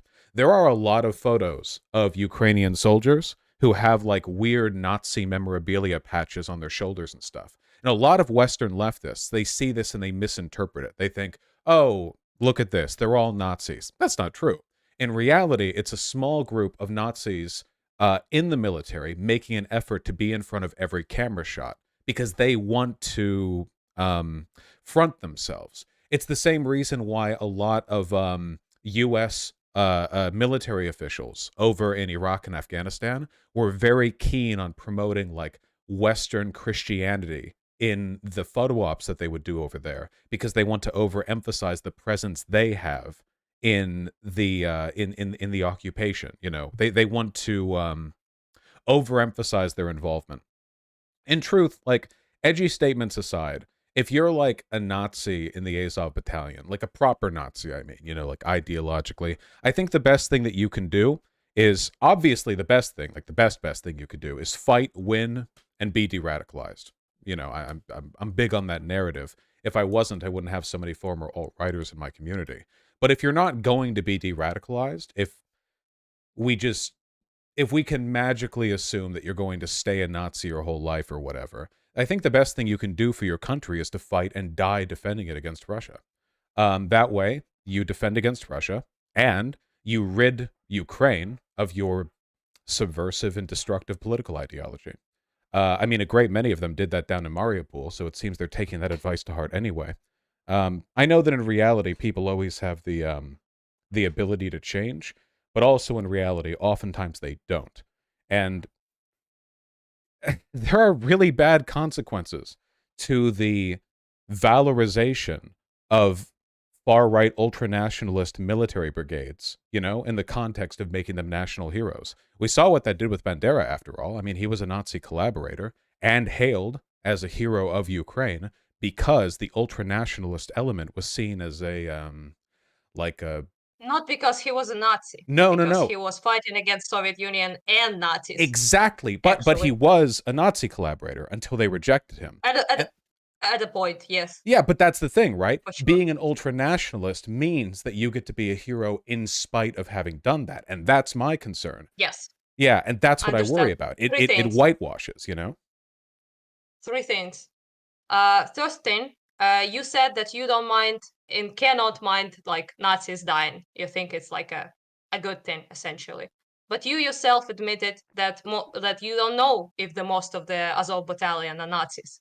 So when you did not wrote Nazis in Azov should put guns in their mouths and kill themselves. You did not say dox the locations of Nazis in Azov battalion. You said just Azov battalion. and most of people there are not Nazis. That's the first thing. So I really don't get how it explains why it's okay to say that, because Well, I understand wishing Nazis to die, but you said yourself you don't know. Are they Nazis? Are they not? You don't know. it would be And like, that's one thing. oh, I just want to say, it would be like me saying, I don't really care about like Wehrmacht losses in the siege of Stalingrad. The majority of the Wehrmacht weren't like committed ideological Nazis. A lot of them were just Are we dipshit German really? Are we recruits. really doing that? Are we really comparing those people to Wehrmacht? Well, Those wait, people who literally defend their homeland, did not hurt a fucking anyone, did not do any anti-Jewish pogroms, did not commit any crimes, did not have this rhetoric published anywhere. Do we? Are we like truly comparing this? This I'm is, only you think, a good comparison? I'm only talking about Nazi affiliated or associated military groups in which not every member is an actual Nazi. In the Wehrmacht, Okay, there were but tons of people, even towards the end, like post Battle of the Bulge, you know, when the Germans were fighting in Germany. Um, the majority of the people who were recruited to the Wehrmacht by that point were like 15-year-old boys. I mean, they were hardly like the like SS members, hardly like I'm sorry, ideological warriors recruited. of They were Nazism. recruited in a Nazi army in a country that attacked other people, that committed genocides. You cannot possibly compare people who went to defend their homeland to this. It's Well, just, I it think it would doesn't depend. work. It would depend on their reasoning.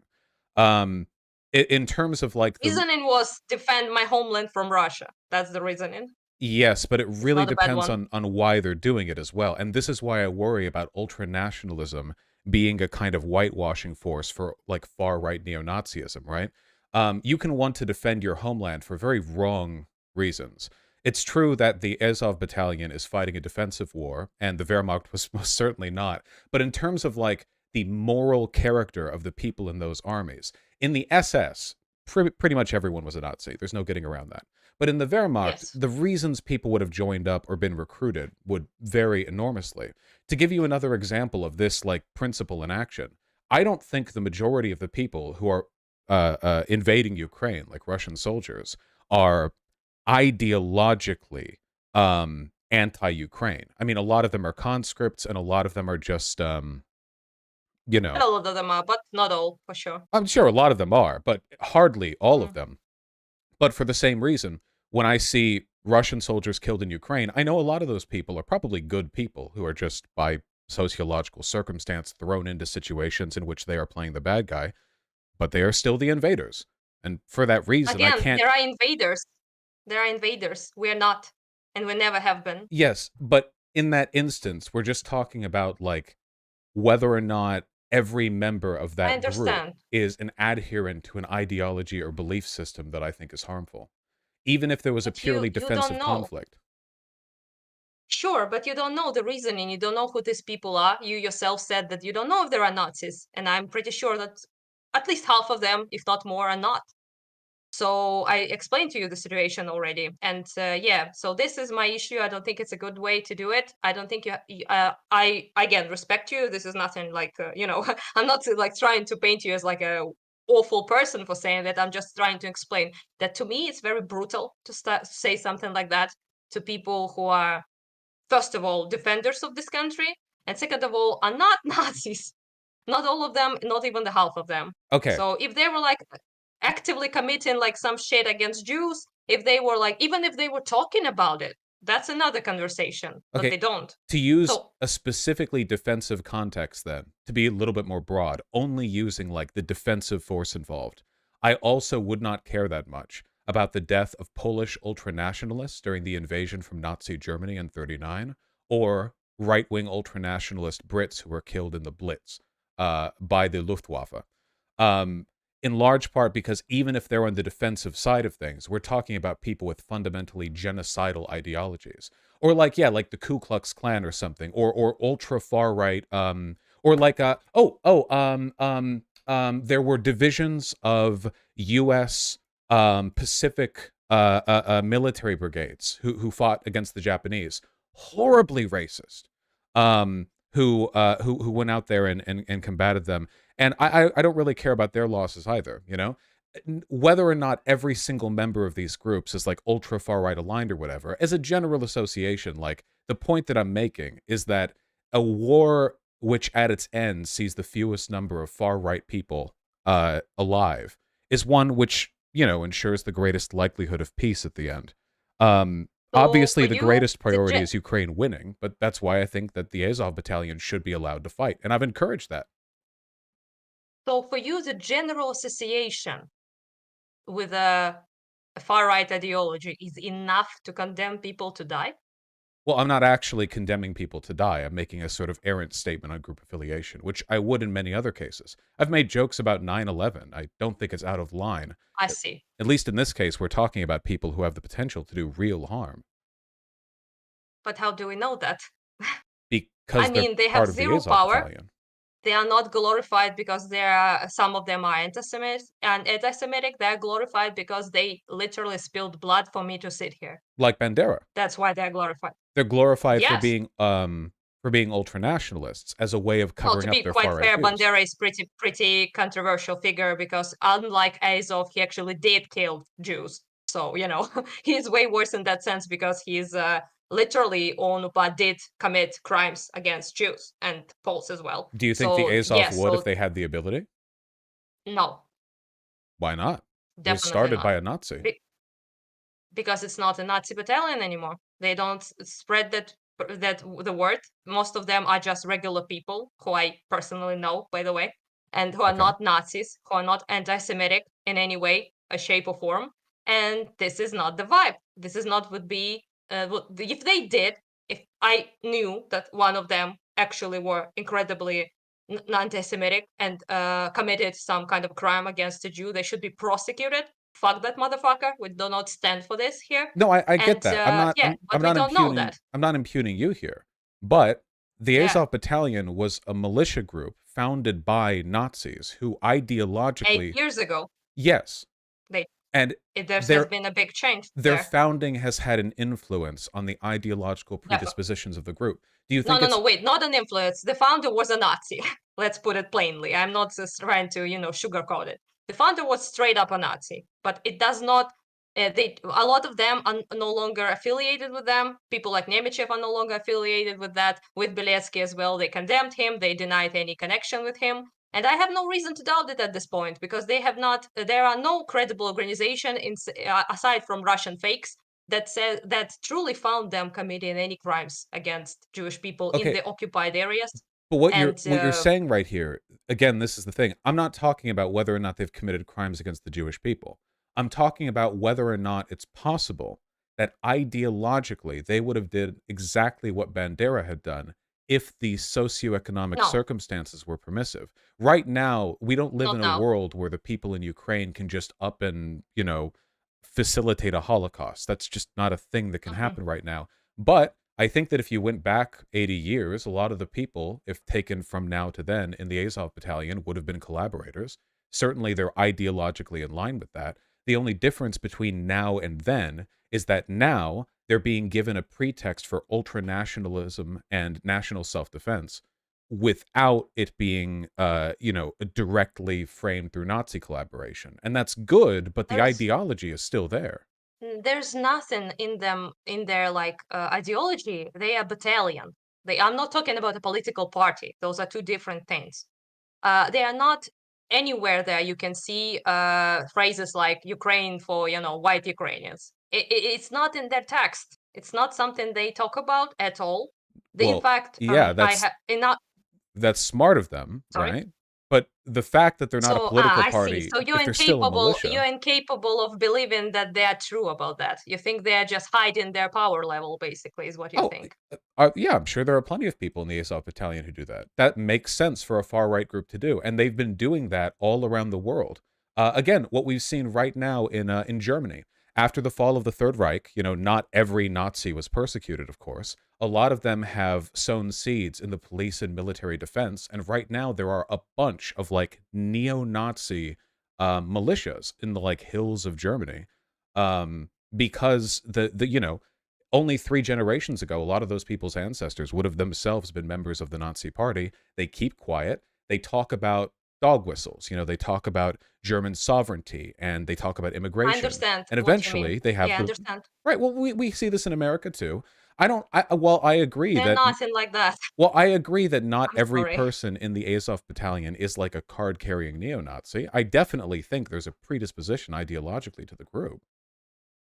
Yeah, but again, I did not address this point. It was the initial points you made when after I finished talking. One of them was that you are like kind of afraid that they will be, get some power, something like that. They have like zero power even before Russian invasion. The political party had 0 seats, zero. Nobody voted for those fuckers, like Beletsky and his party. I mean, in the beginning and in the second election, in both elections. So they have zero influence. Nobody supports that shit. Like literally, very few people. And what kind of power can they have? People do not praise any of that. People only praise defenders of Azovstal, for example, who, by the way, you wished to die. Those people If they're as Nazis, heroes. sure. You didn't say that. You said just Azov battalion. Well, So for yeah, them, you made this like I generalization that they're all Nazis. the same way I would say I don't care if people died in the Wehrmacht, but then if you ask me like, so what if there was a person in the Wehrmacht who actually Again, wasn't wait, Wehrmacht. wait, wait. This is a valid comparison. If I said I don't care if people die in the Wehrmacht and you're like, "Okay, what if someone was in the Wehrmacht but they were recruited, they're not an ideological Nazi and also they won a It's defect." And I'm like, it's "Okay, well not. that It's not a person good comparison. I am only okay, fine. Let's use a different comparison. In the United States Civil War, the North invaded the South, but the North were on the defending team. The South started the war with at Fort Sumter. Yeah, no. Right. Mhm. So there were groups of Northerners who were led by generals who were like fully pro-slavery. There were military divisions from the North that were like not ideologically in disagreement at all with the South. The only reason they were invading the South was for like national unification. They wanted to stomp the Mm, Southern traders, but they weren't like anti-slavery. They were just on the other mm. team. Now, if I said, let's say there was like a battalion of them called like, I don't know, like Fuckers Battalion, Pickles Battalion, right? Pickle. Let's go with Pickle. Okay, Okay. okay. Pickles Battalion. And Pickles Battalion, they're doing good work, okay? They're shooting Confederates. I love it when they do that. But these people ideologically are pro-slavery. After the Civil War, they are going to fight to keep slavery in the South and push for it in Western expansion. If the people in Pickles Battalion died while fighting, I really wouldn't give a damn. Even if not every soldier in that group was ideologically pro-slavery, and I can get specific if we're talking specifics, like okay, well maybe that person just signed up because of this reason or that reason. But I think it would be okay for me to say broadly, like, yeah, I don't really care if they lose this battle because at the end of the day, they're only on the right side because they happen to be born there. They aren't ideologically in the right. And the Azov Battalion also is not ideologically in the right. They defend Ukraine because they're in Ukraine. But ideologically, a lot of those people are I I see, I see. advocates of I politics understand. worse than what Russia advocates for. I understand. You think? Not all of them, So of yeah, so course, but a lot of them. deeply disagree with everything you just said because not because it's a bad comparison. This one is better, but I know where we disagree. Actually, it's not the I don't disagree with what you're saying. I would agree with it 100% actually if they were actually ideologically propagating awful things, and most of them are not, and they have zero power. So yeah, so this is why we disagree because you see them as this like originally evil force basically, sorry for using this colorful language, but basically like this the force that is potentially will bring some very evil stuff, but I just don't think it is. It's not like that. Most of them are just regular people from Kharkiv, from Donbass, who are That's not that's the Nazis. case for all And then armies. not really, I Yeah, mean, in a sense we all wouldn't armies are call it like composed that, right? mostly of Wehrmacht. normal people.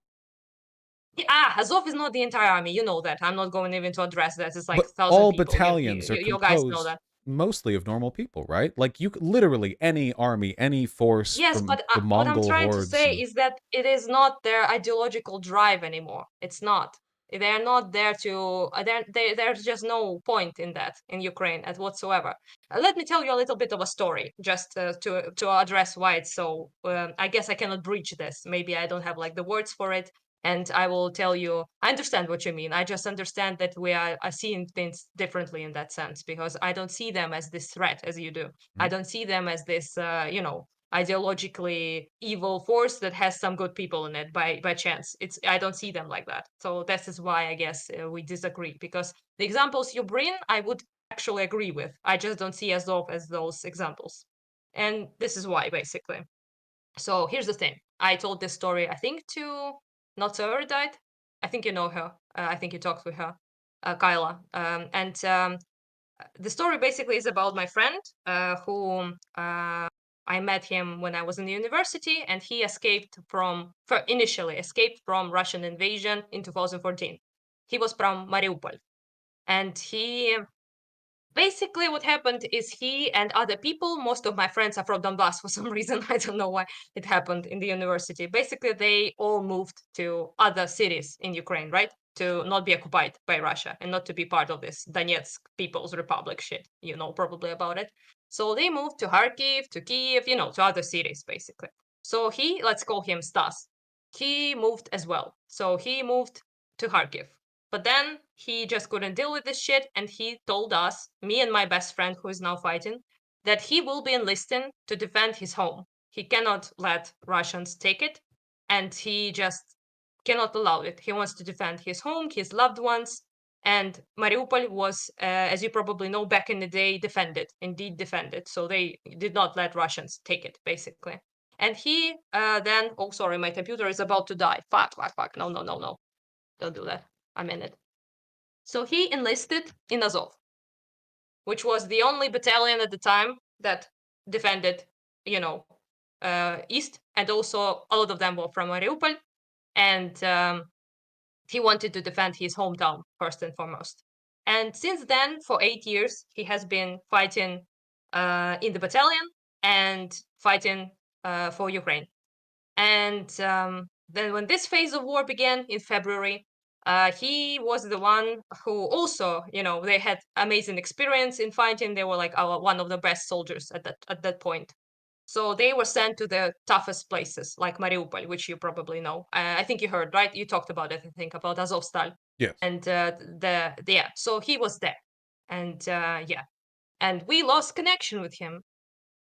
And basically, the last thing he said was that he's going to probably kill himself because, sorry, a bit emotional. So he apologized. So he basically said he was going to kill himself because he doesn't want to be taken by Russians. He knows what they do. He knows what they do to, especially as of prisoners. As you can imagine, probably they were like, their image in Russia is very inflated in this boogeyman, Nazi stuff. And they are like many Russians show Azov soldiers captured ones as an example. They like torture them, do horrendous shit with them. Honestly, like genitalia mutilation, like they look like concentration camp victims.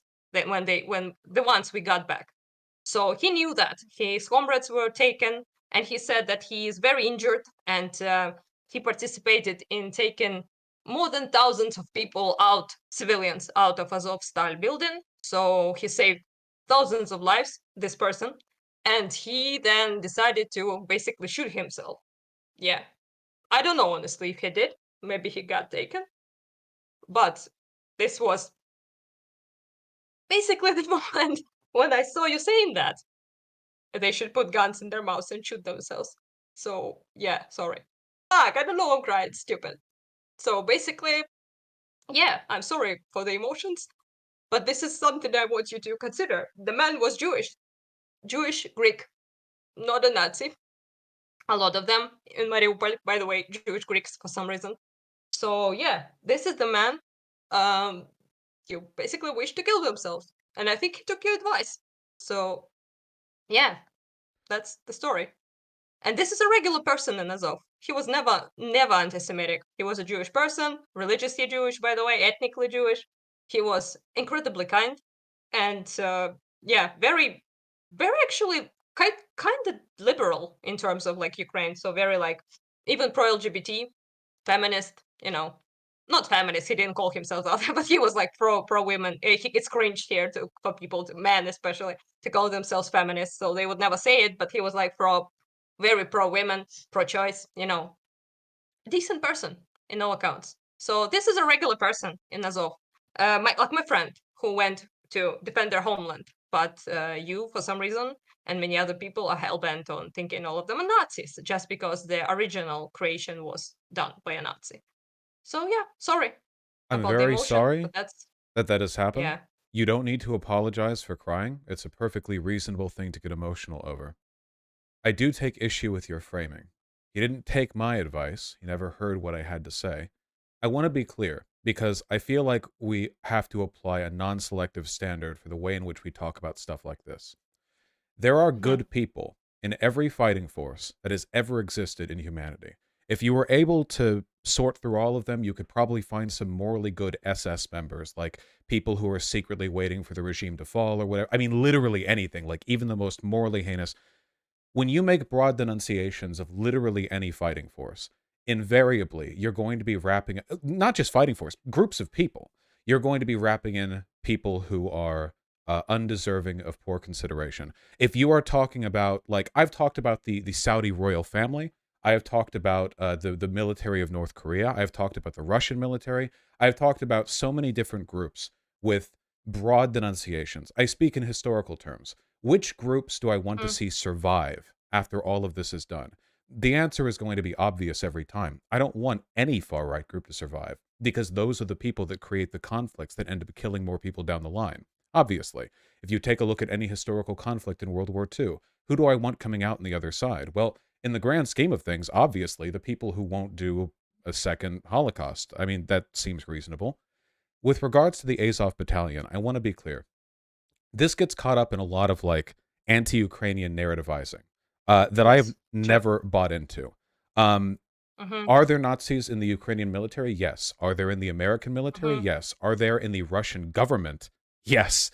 They are everywhere. Unfortunately, Sad, it's but true. it's a popular Yeah. ideology, and I have never bought into the idea that the existence of Azov, no matter its prominence in some forms of media or how often they flash their black suns at the cameras when they're given the opportunity, represents some kind of innately far right tendency in the Ukrainian military. The Ukrainian military and people, as far as I can tell, are more liberal leaning than the US in a lot of ways. They might end Okay. up being one of the strongest bastions of liberal democracy in the West after what's going on right now in the US and Western Europe. The reason I'm saying all of this is because I want to put like properly into context the things that I have said. Um, you talk about whether or not a broad statement about military fighting forces is made valid based on whether they're on the defense or attacking, whether they're legitimate or illegitimate in their broader course. And I understand that. I want the Azov battalion to contribute to a victory against Russia, after all. But in the long term, in the I grand want them to die in the process. in the grand scheme of things, a world with fewer Nazis, however many of them there were before and are now, is a world more likely to have fewer people die needlessly in the future. As far as I'm concerned, the only reason the Russian invasion is happening is because of the Nazi-ish tendencies in the Kremlin. It's a recurring problem. I would call them fascist more like Nazis is not there like They they're not they very like lean in. anti-Semitic. Yeah. They Lenin for sure, like Russia fascist for sure, yes. they But lean yeah, in, they're not yeah. it's a bit hard to lean in because like I said, their whole identity is built on winning against Nazis. So it's really hard in Russia, again, like in Ukraine, to Well, sell Nazism we see a lot of that because here yeah. too, because there are a lot of like pro-Russia, like tanky types, who are ideologically fully Mhm. in line with Nazis. Like literally, they won't say Jews, they'll say Soros, but apart from that, they'll Yeah, basically I like know that's up, yeah. yeah, this recurring issue, you know, and I would say the same in literally any other conflict. For instance, the U.S. invasion of Iraq, right, or in Afghanistan, right? We were the invaders in Afghanistan, but generally speaking, the Taliban were far, far worse than we are. Like in terms of Mhm. moral Yeah. disposition and political prescriptions, we may have invaded Afghanistan, but the Taliban are way worse in terms of what they want to do with Afghanistan relative to us, and we can see that now in our Yes, yes. absence what they have done. The point that I'm Mhm. trying to get at is that in all of these conflicts, all of these sides, whether we're talking winner, loser, invader, defender, so on and so forth, I have made many sweeping claims about which groups I want to win, which sides I want to see take prominence, which groups I think are more or less harmful, more or less deserving of death. But these ascriptions don't survive individual scrutiny. None of these are meant to be denunciations of any individuals because I don't know those individuals. Every person who, from a distance, is a member of some Nazi militia might interpersonally be like having doubts, or they might be totally in disagreement ideologically with the people around them, but are going along with it because they really want to defend their country, or so on and so forth. This is the case in all these groups. I often engage in pretty like flippant language, and I think that for the Mhm. most part, this is like a fine thing to do. I don't mind doing that, but I want to make it clear whether I'm being inconsistent here or not with how flippant I was with talking about the Azov Battalion Mhm. people. The proper meaning of my statements, when given the highest level of scrutiny, are that I want even the Nazis in the Azov Battalion, even the people who ideologically I would condemn, like right across the line, I want them to contribute to a successful defense of Russia.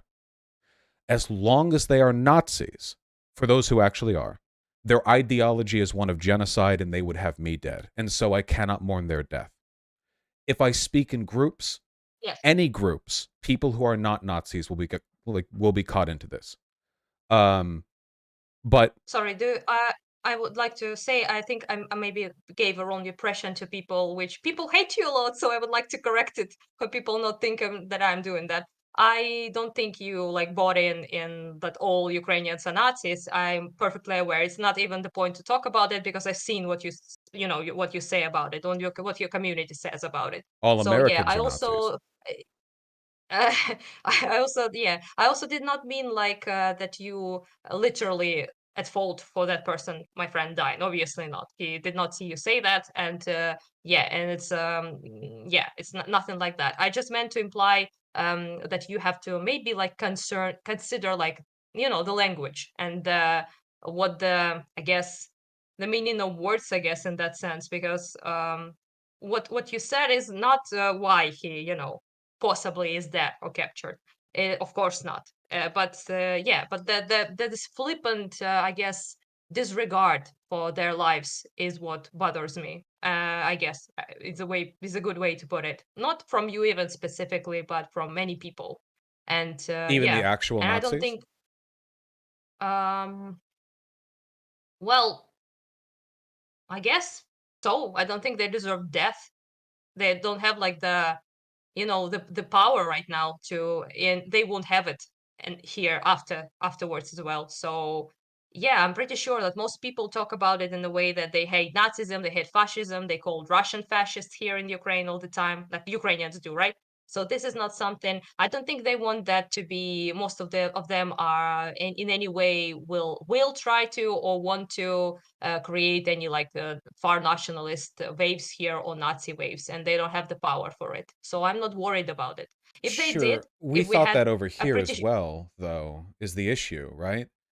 I mean, it's over here where. ideologically, I mean, well, ideologically, a Nazi would be committed to my death. Like it's not even a conditional thing. By virtue of my blood, I would be on the chopping block for them.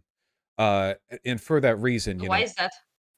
Are you a Jew actually or something? I'm I've confused. certainly been called one by them. No, I've been too as well. The right. nose, Yeah, They do like yeah. that. No, it would be, I assume, for my homosexual tendencies.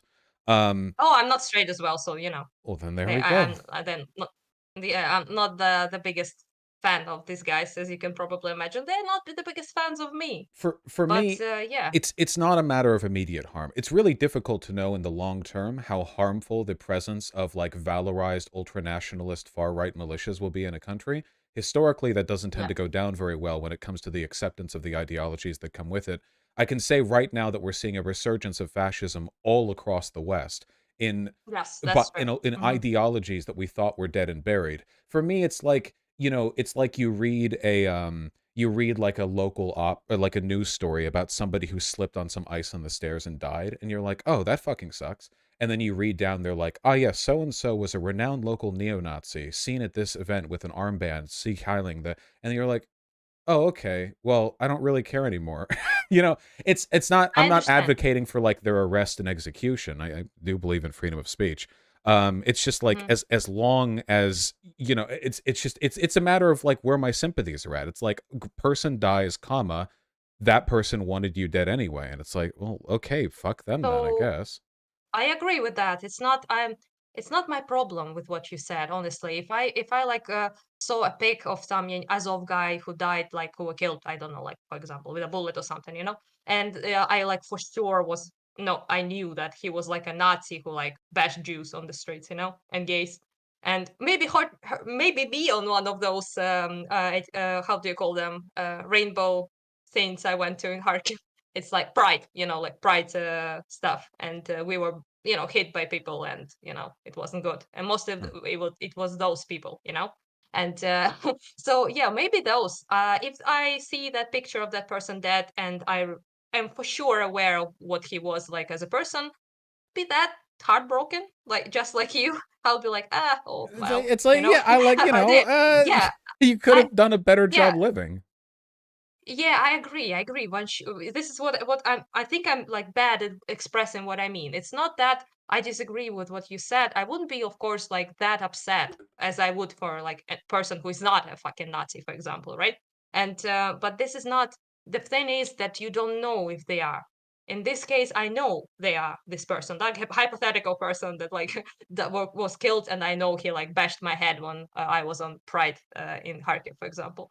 This person, yeah, not a big fan. But I will implore people to maybe read up less biased, less Russian information about Azov, which you can find some nasty stuff about them for sure, especially Beletsky. Fuck that clown. But Well, we can't really know, because the thing is, like, there's an that's association, my point. right? Like, We the can't. logo. Association is not enough for me. Is Well, not enough but for it's me. not just association. It's like founded by a Nazi, and you keep seeing Nazi imagery crop up in the people who are part of the battalion. There's no way to do a poll, and also Nazis lie all the time when polled on stuff like this. They It's have true. to. Yeah. So I can't know and you can't know. I guess, like, I'm trying to think of how I could best, if I was being, like, perfectly careful with my language, then I would have said, if you're a Nazi in the Azov battalion, like, like, I don't care if you die or whatever. Um, you know, but for me, it really depends on, like, I guess, the critical Nazi percentage, where it's like, I don't know, like, to go by the highest example, how many of the Wehrmacht were Nazis at the beginning of the war? Like, what, maybe, I don't know, 90, 80? And then how many are the Azov are? 20? So 30? I don't 30. actually know. People mostly say 30, How which is much is like the the most American military? I don't even know. who the fuck knows? I don't know. That's the way I don't like 10? playing numbers game, because I agree with you 100% that you cannot like really tell how the fuck will you tell. And yeah, but just I guess that just my concern is flippant disregard for people's life who are not Nazis in that battalion first and foremost, and quite a lot of them are not. Like my friend who was a Jew, a Jewish man, definitely not a Nazi. And I've talked to Jewish Nazis. I'm kidding. I'm not oh, saying holy your friend. shit, they exist. Look, it's the internet. Lots of people out here. Look, in all Yeah, seriousness, basically. yeah, I want to be clear. The callous disregard that I have for people's well-being here is really reserved for the people who want to do the Holocaust 2.0. If you're in the Azov battalion and you're not a Nazi, and I imagine that's the case for the majority of the people there, because it would be pretty Yeah, difficult to exactly. maintain ideological purity in a militia that has been incorporated into the actual military. I don't know how they would discern their recruitment. Like, oh, you're a Nazi, well, you're Yeah. joining up with us. That'd be pretty tough to do. If you're not, and you're a member of that group, difficult association optically, but fuck it. If you're not a Nazi, then God be with you. I it's not a group denunciation applied to the individual. It's a group denunciation of the group. Of course, if you're a Nazi in I the Azov understand. battalion, then, if I, then I mean, stop wanting to do a Holocaust, please. Uh, I guess my the biggest thing is the like I said, the disregard, and also it's not the policing of even of your language. It's just I understand you're an edgy boy and you like edgy jokes. It's not that like that big of a deal to me. It's just that the concept itself, I guess, that you maybe it's because you like think there's like a very potential strong threat with them, which I don't see and I don't think is the problem.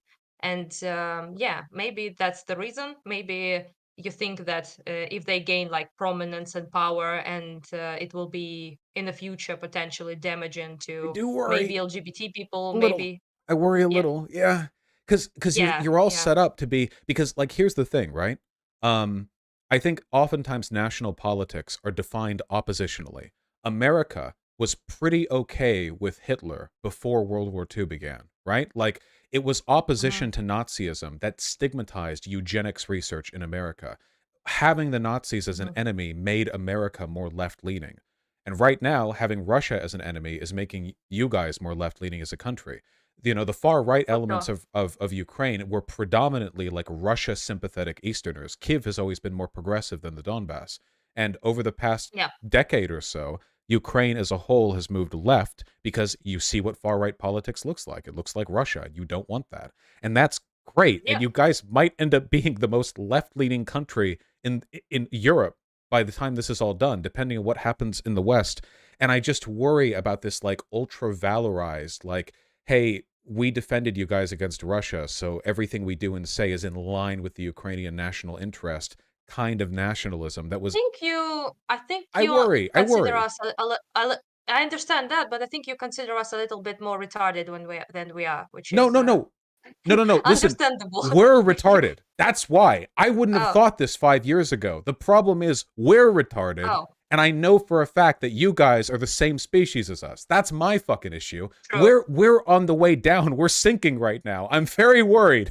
That's that I really no, see, that's understand. it. I don't think it'll happen. I don't think it's like a 51% chance or whatever. I just worry. I just worry a little. Which is, by the way, kind of funny when people talk about like Azov and shit all the time. Which kind of bad that we ended up talking about it. It's not that big of an issue, to be honest, It's in really terms of not. it And was. I am really Yeah, sorry about but your friend, and I don't mind you talking about this with me at all, by the way. I don't want you to think as though this is some like thank you. I edge. appreciate it. No, yeah, okay. Yeah. It's fine. I like I said, I would like to.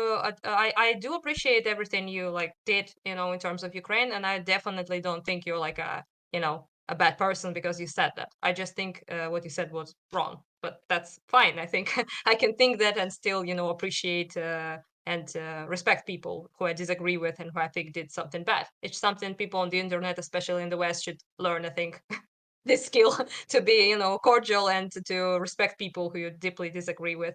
To me, it's a bit different, of course, because these guys, despite the fact that they might not want me at their table, you know, considering my like beliefs and my opinions, but they in 2014 defended me from dying, and they continue to do it, which is something that earns them respect in my eyes, for sure. Well, And if they hopefully years and years of conflict with the far right, like Russian government, will push them away from the worst elements of their ideology for yes, those that and it still did, and believe. it already did.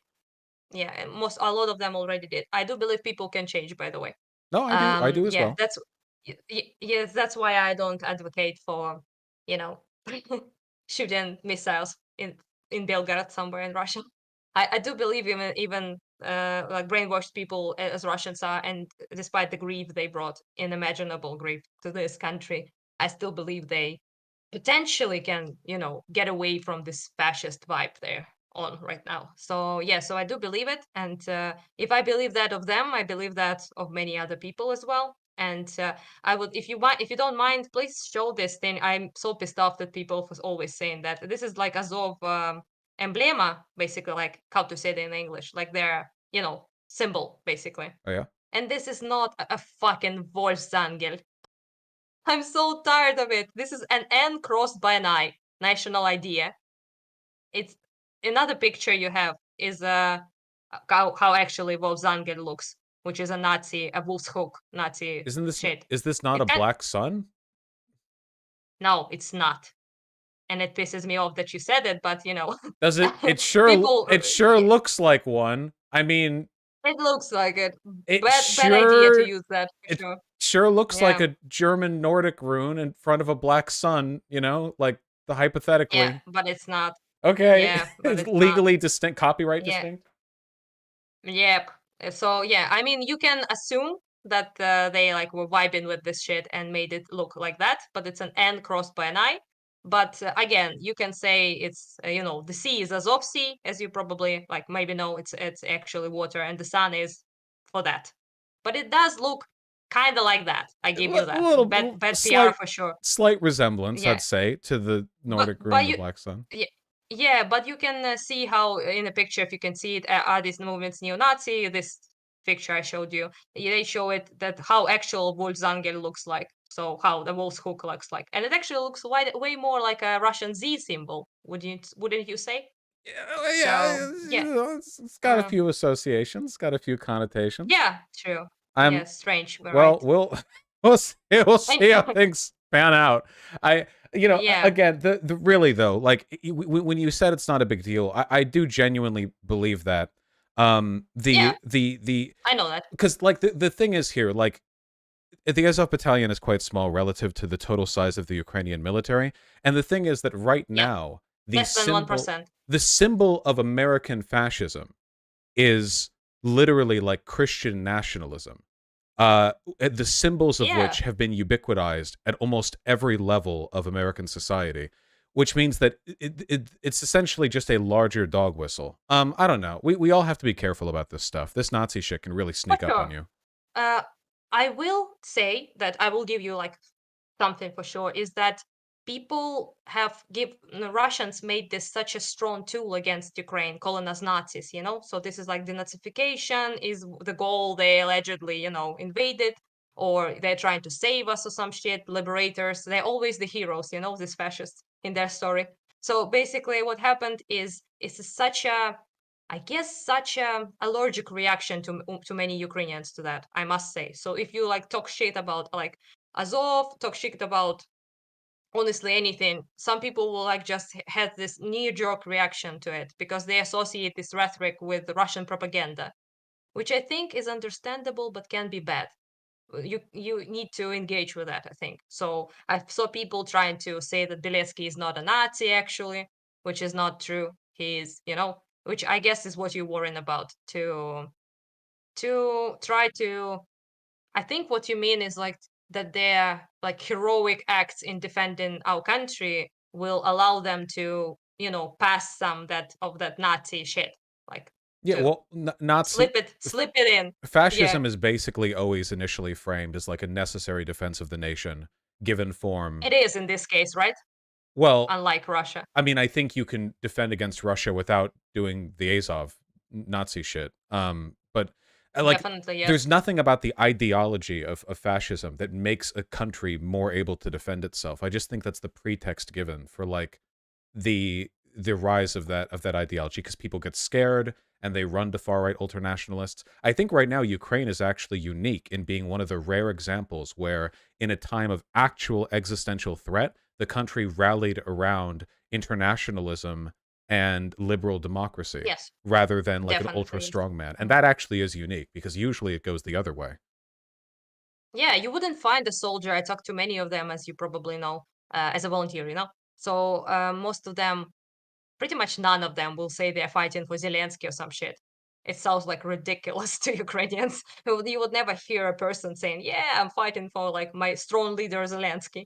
It just doesn't happen, which is I think good in a way because people mostly will say, "I fight to defend my home. I fight to defend my country, the people I love." They would not say that they're fighting for some like big political like no nobody. Also, many people who are fighting are not like ethnic Ukrainian. Nobody cares. So there's that. And overall, the rhetoric such as far right is very rare here right now, which I Uh, appreciate, we'll see how obviously. it goes, I guess. Uh, I yeah, I but hope that that I pattern understand. continues. Yeah, I understand like the concern, but understand mine as well, I guess. Yeah, that's probably it. Anyway, we ended up talking about Azov. Yeah, well, Cringe. we talked Less about than one Naruto as percent. well. Yes, but this is the only thing I disagree with you on, to be fair. So this is why I decided to, talk about it. And I wouldn't even talk about it, but just many Ukrainians wanted me to. And I don't know if I did a good job or not.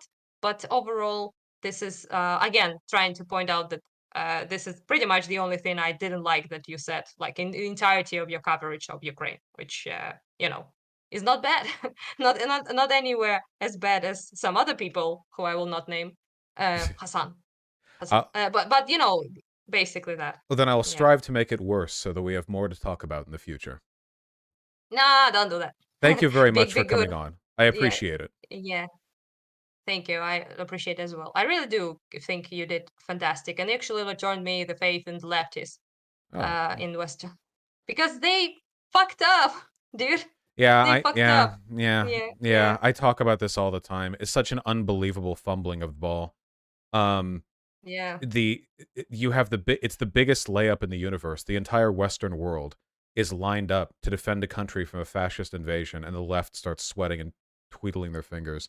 It's Yeah, genuinely it's so repulsive. confusing. It's it's like the most on the nose imperialist invasion, like old school style.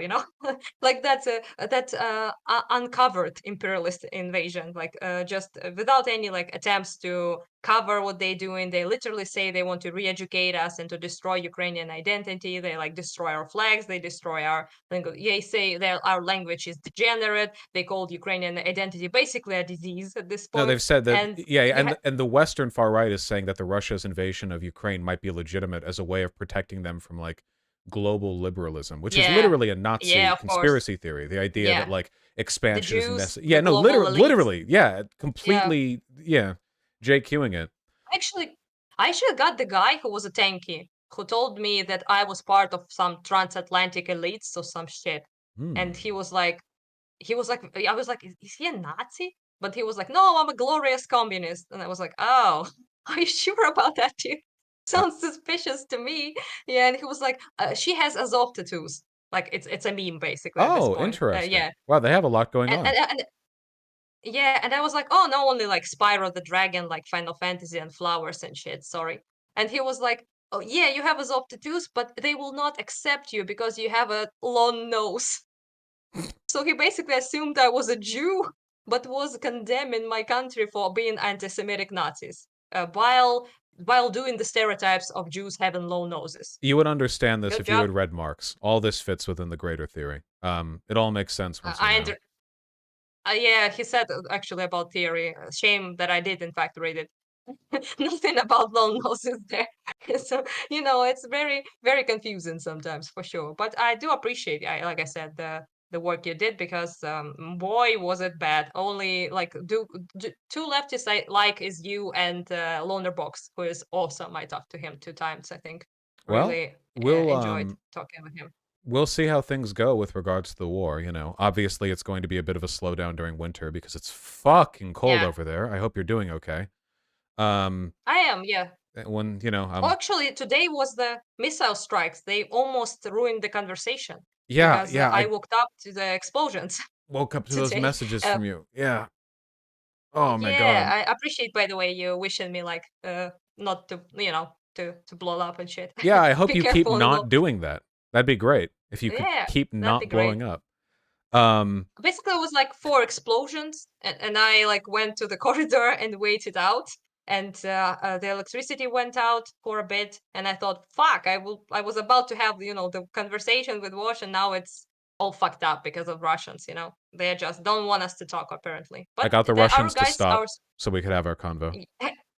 oh, was it you? Thank you. I went back to It was Kharkiv. actually as a Kharkiv kit finder. Yeah, and you found those missiles and you like intercepted them before they hit the infrastructure. I think If I could do that with the for power. Ukraine, I would. If only I had the power Oh, to. if only we all did. I hope Yeah, we would stop. I Yeah, hope you have a wonderful. Wait, what time is it over there? too late. It's like 0:18, so it's Jesus. like I don't know in your AM PM, I but hope you have a like wonderful night. I really appreciate you coming on, and I enjoyed the conversation very much. Uh, hopefully, when next we talk, I have not added to the list of grievances that you want to bring up with me. don't worry. It's not you. The tears is just emotional. My I friend fully get it. probably is dead. Yeah, so it's not you, honestly. And I do wish we could talk about something more cheerful next time. Maybe like why Russians are fascists. Pretty Yeah, cheerful, I or think. more Naruto. Oh yeah, that's one too. Yeah. uh, It's yeah, yeah. I think you appreciated the conversation. If you have me on again, then maybe we'll talk about something we more agree on than of disagree course. on. Well, Maybe some perspectives on shout out your Ukraine. Twitter, right? Oh yeah, yeah. Sorry, I always forget it. Yeah, so basically, I have like a Twitter when you guys can donate stuff. You can support me on PayPal. I have like a PayPal email address there, and you can see on Twitter the work I do to help our troops. I mostly work with artillery brigades and yeah, who are in Kharkiv primarily. No, because I'm from Kharkiv, you know. And yeah, so I have. I think you can link it if you can. I probably I do think you we have have a it or contact. something, or can Okay, we do. Wonderful. Oh yeah, thank you, thank you, thank you to like everyone who listened to this conversation. And if you can, if you are able to, please do help out. We are bringing them medical supplies, aid, vests, all sorts of stuff that they need. It's pretty fucking nasty right now in terms of weather, so they do need like thermal wear and stuff like that, which we do provide for them. And I do hope that you guys don't think I'm a fucking Nazi, which leftist seems to do. Yeah, Azov I was in. militant Anna came on stream to defend her Nazi regime, of course.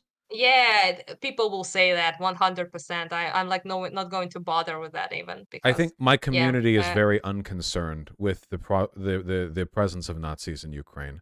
It has been which is overstated to your, such a ridiculous degree by Russian yeah. disinfo. There are more Nazis in the American military, I feel. It honestly might be the true, yes. And also, I think that's your that's props to you because of your coverage. I think they are well aware that this is a ridiculous point to make because you made it convincing arguments about that, and I appreciate that. That I do not get from your community all the as sorry, I just imagine the donkey voices to sound like that. Soon we'll all So be basically, champions this of Azov. preaching, yeah, yeah. Probably not. Probably not the best idea, but do appreciate your community because they have been pretty nice to me, surprisingly for the leftists. So, They'll keep it up too. yeah, Hopefully you have a yeah, wonderful night and stay warm, please. yeah. Bye. Thank you a lot, and bye, guys. Bye. Hello. Well, that was nice. That was a fun conversation. A couple of quick addendums. You know, I'm sure some people in chat have very strong opinions on that convo. I could tell because a lot of you were being pretty insufferable in both directions. Interestingly enough, Anna's absolutely not a Nazi apologist. I do think that she's way less concerned here with both the prominence of the ideology within. I know about Tate. Give me a minute. Within the Azov battalion and with the potential for them to be hiding their power level. Um, but that's like a very subjective thing. You know what I mean? Wait, hold on, just a second. You guys are such fucking retards. Anyway, the so it's also obviously like a very heated topic for her, which is fine. That's fine. We're humans. That's our right. Um, to know. Can you clip this talk? Why would I not? Have you been on my channel? I'm finishing the thing now. Wait for the Tate. Just shh. Oh my god. Anyway, what was I getting at? Yeah. Um, I do think that she's a lot less concerned with the prominence of the ideology and the risk of it being sort of normalized through ultranationalism. She kind of said it herself, right? She said, like, okay, well, they were the ones who defended me, but that's like how it starts, right? Like, that's how they legitimize themselves. Like, oh, they're far right, but they were the ones who stood up and defended us. That's literally like the line, like every time, you know? I don't worry that much about like Azov taking over the country because again, like it's a very, very, very small. I'm not that concerned. But like, yeah, I also don't know what was up with the logo insignia stuff at the end. I mean, even Wikipedia says that it's a Wolf's Angel and the Black Sun. They changed this logo in 2015 because it was too Nazi. You know, now it's this, which just has the very swastika looking Wolf's Angel in like a lightning bolt angle. Anyway, still looks kind of sus. Yeah, it's the Azov Battalion. I still fully believe that the Azov Battalion is like heavily aligned with the Nazi politic. But again, like I don't know how you would even go about that. You would have to like I it's not like there's a poll. I don't know how you'd go about that. It's just it's the impression I've gotten, I guess. They were a lot more openly Nazi back in 2014. Anna says that over the past decade they've softened up, which might be true. It's genuinely possible that a lot of the worst behavior of the Azov Battalion is behind it, and that like back in 2014, 2015, they were like full on Nazi, like neo-Nazi, like post-band right, whatever's, and that since then they've sort of slowed down a bit. It's possible that they're hiding their power level. It's not really possible to know. The broader conversation that we were having, though, which is one that Anna does have a point on, though it depends on the degree of like semantic specificity you want to lay on, is one about like essentialism, right? So, like, for example, if you're talking about like the Wehrmacht in World War II, and it's like, dude, a bunch of Wehrmacht died, yeah, because they lost the battle, like, hopefully this isn't a controversial position, but obviously, if you zoom in on a group of Wehrmacht people, a lot of them individually will be good people. That's the case for any military, right? She didn't like the comparisons of the Wehrmacht, but I'm just using the Wehrmacht here because the Wehrmacht are like the most Nazi military because it was the military of the Nazis. Like if you zoom in on any group, same with like the Taliban, right? Like if the U.S. invades Iraq, wait, we actually did that. That's crazy. And it's like, okay, well, yeah, I don't give a fuck if like Saddam Hussein and his soldiers die. Because let's be clear, Saddam Hussein was a monster, right?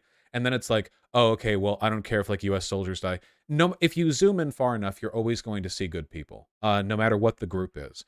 I talk about like I don't really care if Russians die as they invade Ukraine, even though I know a lot of those Russians are like scared, like terrified, brainwashed 18-year-old conscripts who like deserve better. I just want to be clear, like I have made broad statements about not really caring if people who want me dead ideologically die, because again, like if you're a Nazi, ideologically you want me dead. Nazism and murder of all the queers, that's like a one-to-one thing. There's really not much leeway there. Um, and what's more, it's not even like a passive affirmation of existing values, it's a reassertion of reactionary values. So for example, there are probably a lot of people in like some parts of Africa who want all gay people dead, but that's because they've adopted the dominant culture of the area that they live in, because they live in a very reactionary area. But to be a Nazi in like Ukraine means you had to have been surrounded by every opportunity to not be a Nazi and then still became one. You know what I mean? It's not just I am in this time period and I am reactionary. It's I am observing progressivism and choosing to reject it. Um, which is probably not a good thing to do. But anyway, yeah, I can't care that much about the death of a person who ideologically wants me dead.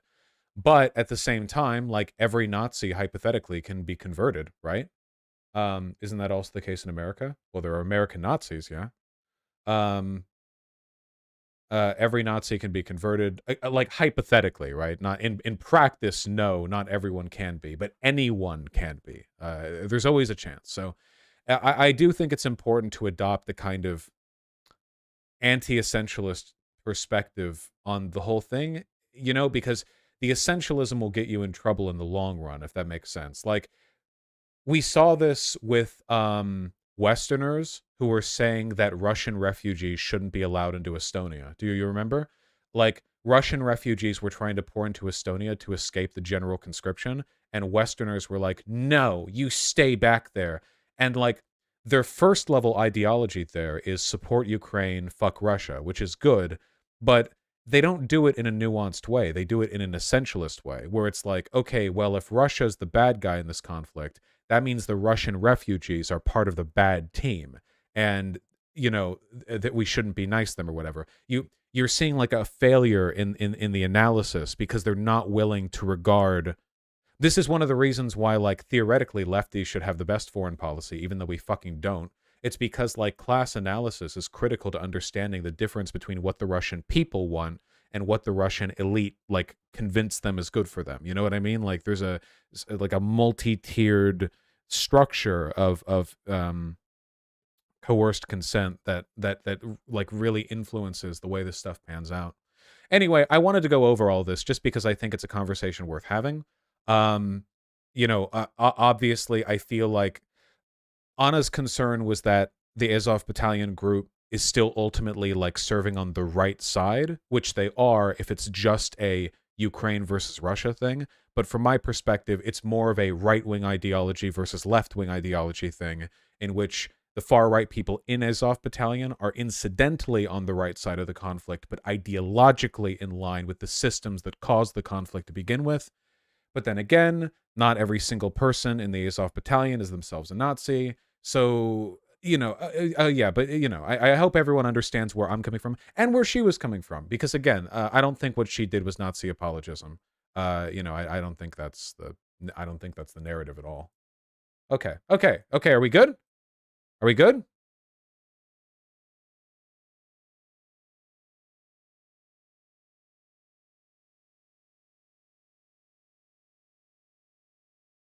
Hey, Zan. Yeah, I wish there was some way I wish there was some way to like objectively know how bad the Azov Battalion is, but I think even if you don't know that, you can still reason out a good approach, like a good analysis process, without knowing the specific variables. You can figure out the equation even if you don't know what all of the variables are. Um, and that's valuable. Reason out Nazis are bad. Nazis are bad. That is true. I do believe that.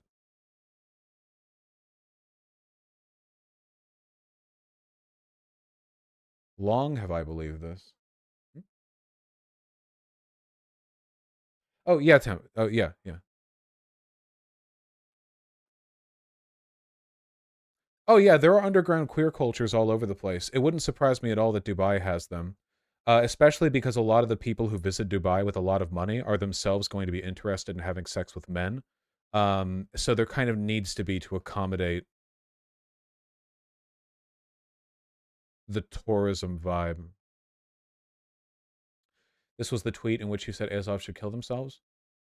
Okay, yeah, the tweet where I said the Azov people should kill themselves was in response to the Ukrainian Ministry of Defense, I think, or something, posting a video of an Azov battalion soldier dipping a bullet in or dipping bullets in pig lard before loading them into a gun because they were going to fight Chechen Kadyrov Muslims. So the idea is like you dip that in pig lard and then shoot. Um, and that sends them to Muslim hell, which it doesn't, by the way. I don't know if you guys know anything about Islam, but that doesn't send them. That's not how it works. If Islam entailed being sent to hell because someone bludgeoned you to death with a gigantic bacon wrapped like meat mallet, I don't think people would convert to it. That seems like a big weakness, you know? Yeah, being Muslim apparently gives you like a type elemental weakness to pork. You take double damage or something.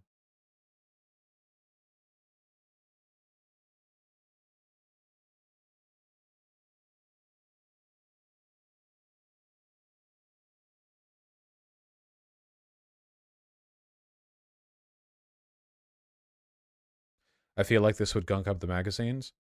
I don't know if it would gunk up the magazines, but it would definitely like gunk up the barrel of the gun, right?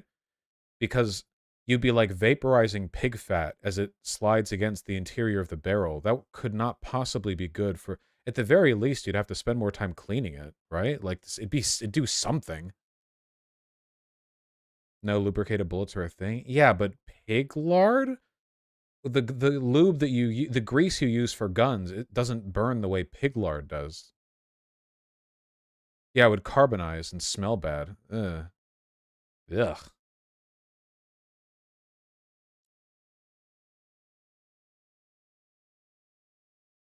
It would rot too. Ugh. Eesh.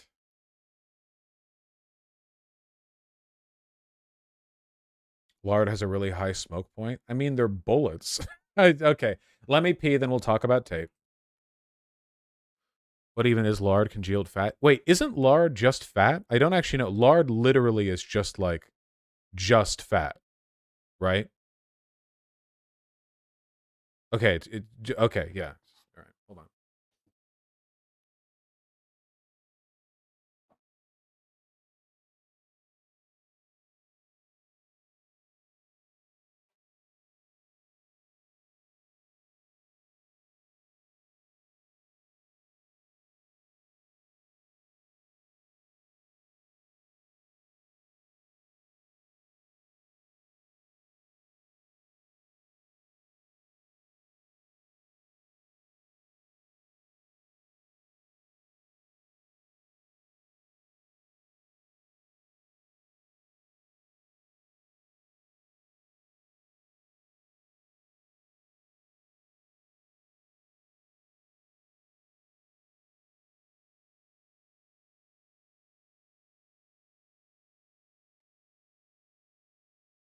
Okay.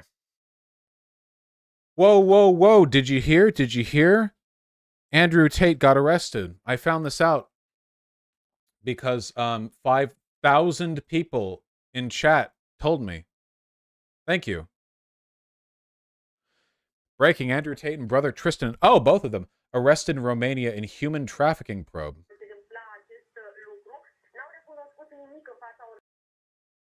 Why are his lips like this? I don't get it. Why are his lips like this? Why is he so fucking duck faced? Jesus Christ. Oh, yeah, always got to be puckered up for the boys.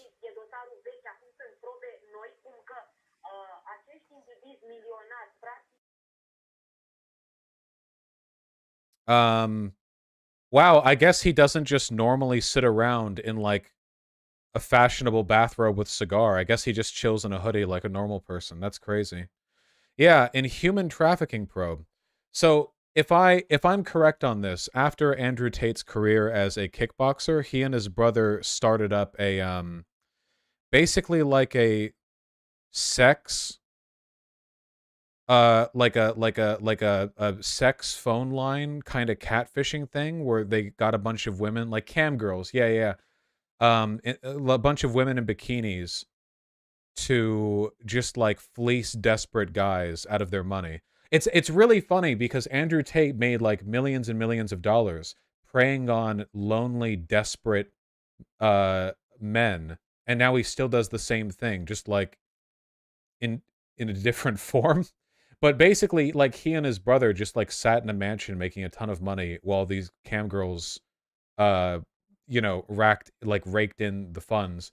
But apparently this has gotten roped into a human trafficking claim, and apparently the reason this arrest has happened is because in his video response to Greta the other day, he got pizza from a Romanian pizza chain. So in his little like, here, get a non-recyclable pizza box, Jerry's Pizza is apparently a Romanian pizza chain. So Romanian authorities were like, "Yep, he's here. Let's go." So literally Pizzagate, yeah. It's genuinely like so funny that it's beyond parody. I don't even how do you even comment on this? Like in I I I don't even know. I genuinely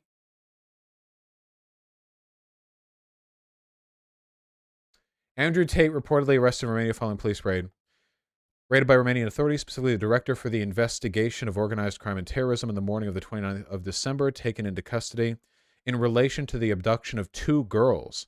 So I guess this like cam girl thing, that this fleece that he pulled was involved with the mob, and some of these cam girls might not have been here consensually.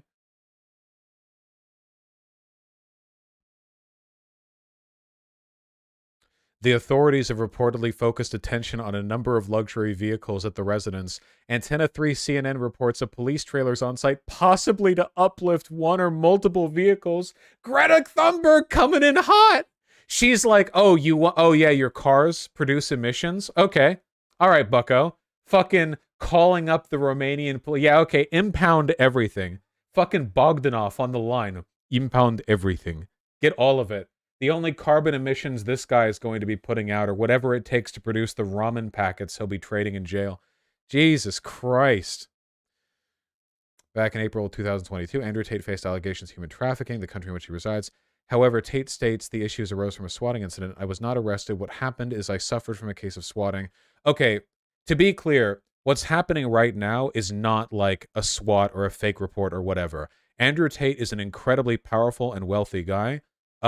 There is no way they would send in a domestic terrorist response team to arrest him that publicly unless they had something on him. The Romanian government would not do this on a lark.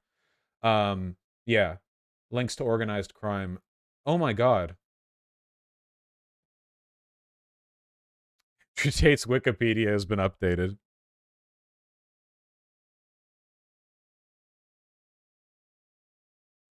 Older article on the OnlyFans management agency his brother ran. Hold on, I gotta change the stream title.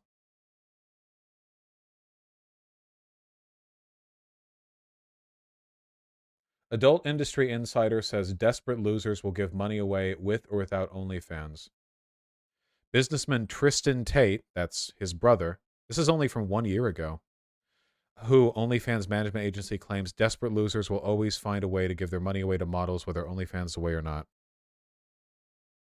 So just a reminder, like, in case you ever thought that I was exaggerating, Andrew Tate and his brother have had a career exclusively in fleecing desperate guys, and they have demonstrated nothing but psychotic contempt towards those guys the entire time. They hate you. If you buy anything from them, if you give them money, they think literally nothing of you. They would kill you without a second thought. They don't think you're a human. They have nothing but contempt for you. Racy subscription-based site OnlyFans shocked its creators when it announced last week that it was banning sexually explicit content. Did that actually end up happening? The website, which exploded in popularity, blah, blah, blah.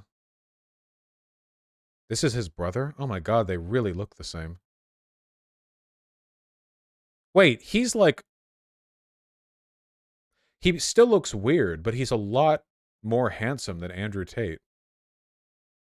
Like, between these two right here, I feel like this one's clearly the top G, and this one's the bottom G. He's got a jawline and some facial hair and some nice hair. His brother looks like Destiny. Okay, not here. Here he's got kind of like the wavy hair, but apart from the wavy hair, I don't see it. He does have Destiny's body, though.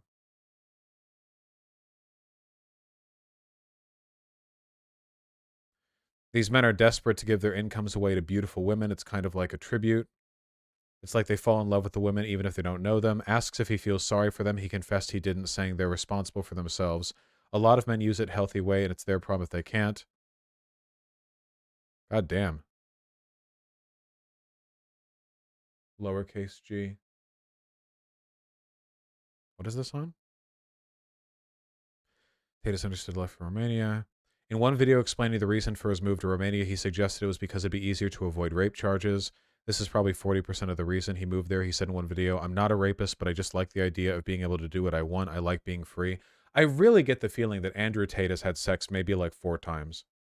I have this like I have a very strong feeling that he is horrified of the idea of any kind of actual sexual intimacy.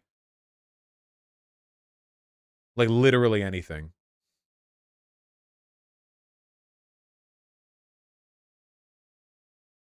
Women do have cooties. That is true. Not to say he's not a rapist, okay?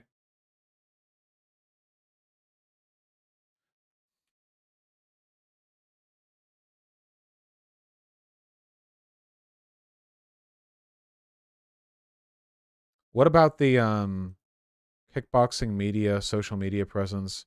Why does Andrew Tate's Wikipedia not mention The OnlyFans thing. Do I need to go for Tristan Tate?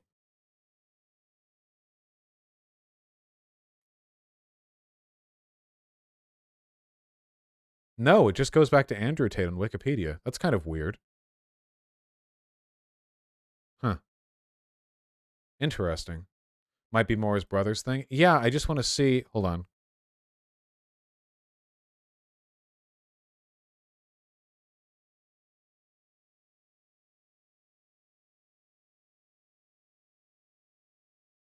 Andrew Tate III. Brothers make millions using webcam girls to sell sob stories to desperate men. Callis, Tristan, and Andrew Tate run a studio where punters hand over thousands, believing they're in relationships with the girls, then admit it's all a scam, but authorities cannot stop them. Two brothers are raking in millions from webcam sites where men hand over a fortune as they fall for models' fake sob stories.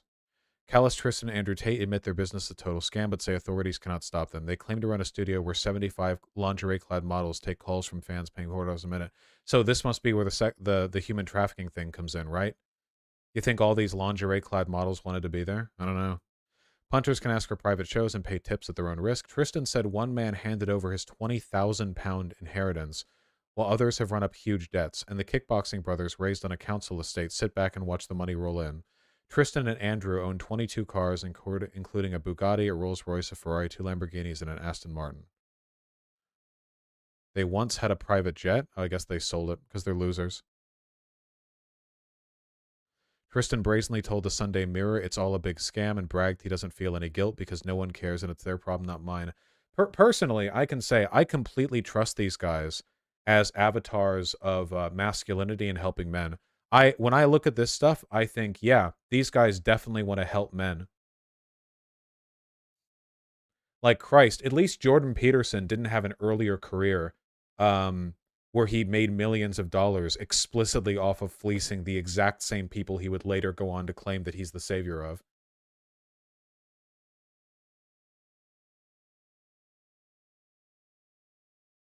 After 3 years, they moved to Romania, saying the UK had gone downhill. They have a number of women on CT sites. Operators take a 40% cut. The rest goes to the studio.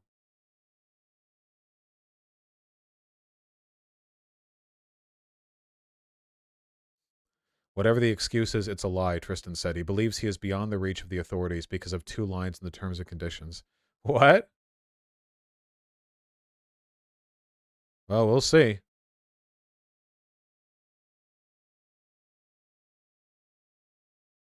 They fled when the authorities closed in? Well, we saw Tate being arrested.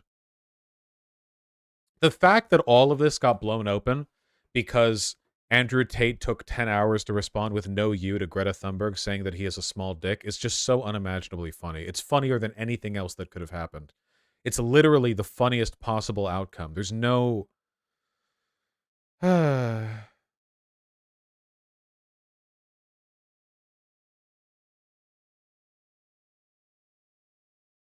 Prime meme bait for the gram, though.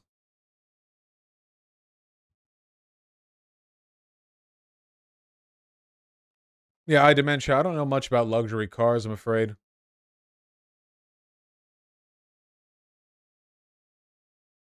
Oh my god. Connection with organized crime. Are there any more details on the organized crime?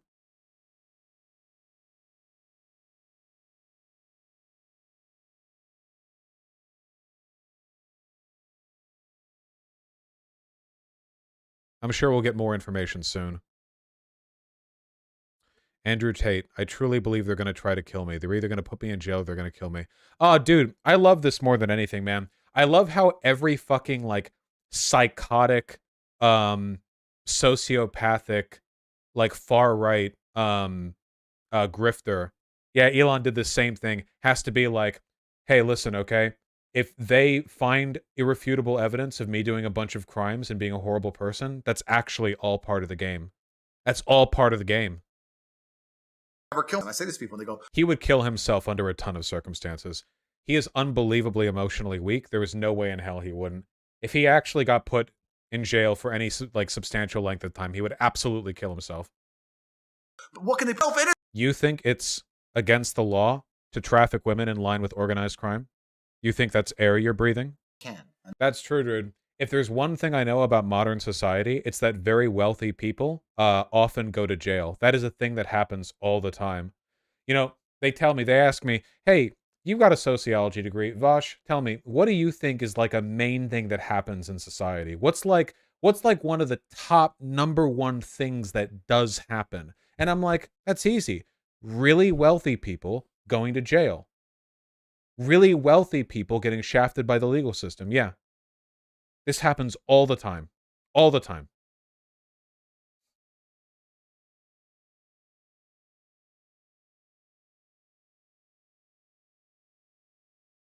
The especially funny thing to me is that he's getting like impugned for sexual misconduct and human trafficking.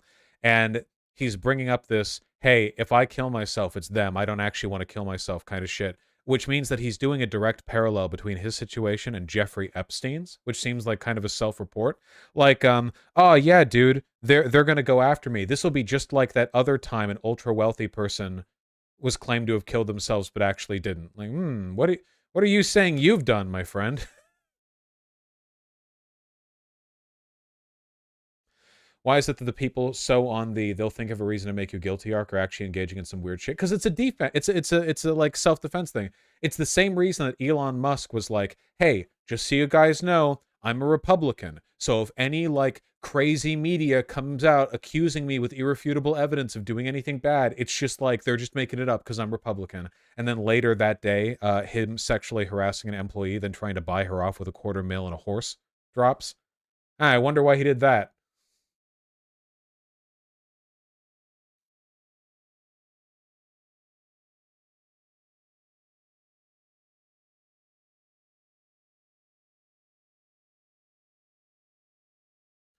The Lives of TikTok Lady follows Stonehouse? That's not surprising. A lot of the far right people on our news are just Nazis. Seriously. This is getting more evident now that a lot of people have long-standing social media histories. I think they found like a bunch of Nazi shit in the history of the lady who runs the Gays Against Groomer, or the Gays Against Groomer account, where you go back far enough and it's just like Nazi shit going back. They're Nazis, you know. Remember what I've said. Remember what I've said before about institutional power. I warned you. I warned you all.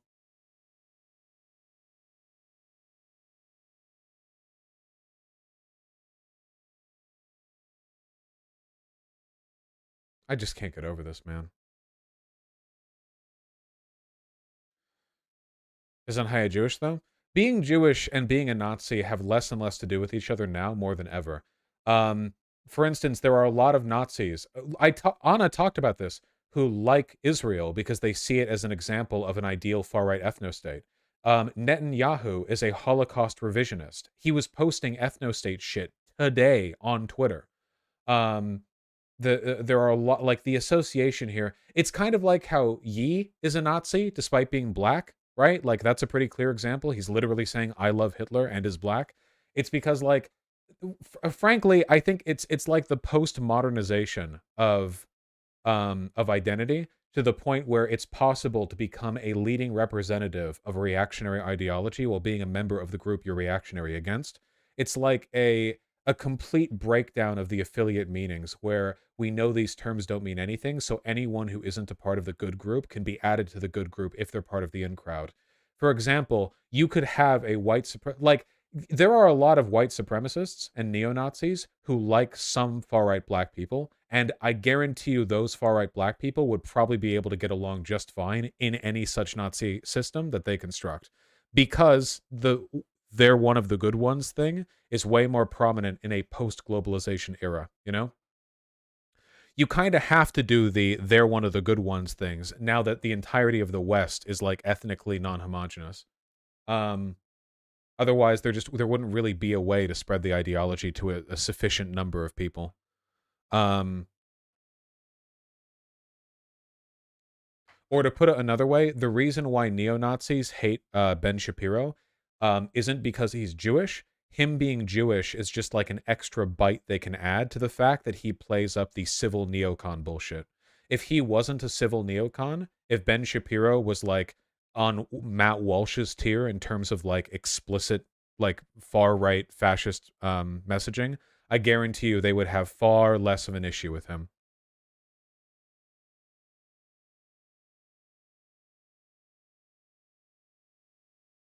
They'd still hate him? It really depends.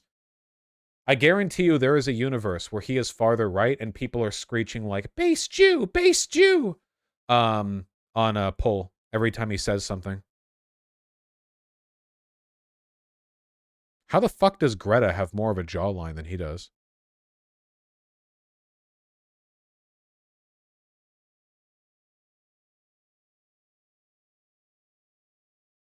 Because she's a Chad? True.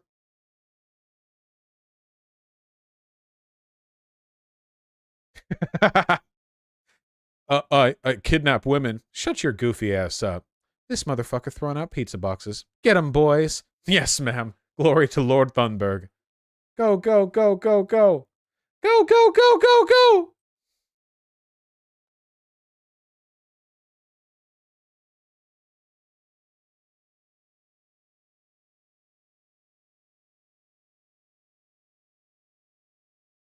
Yeah, it's true.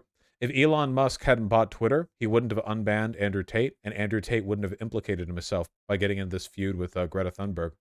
They're about to crack open a Romanian crime ring thanks to Elon Musk.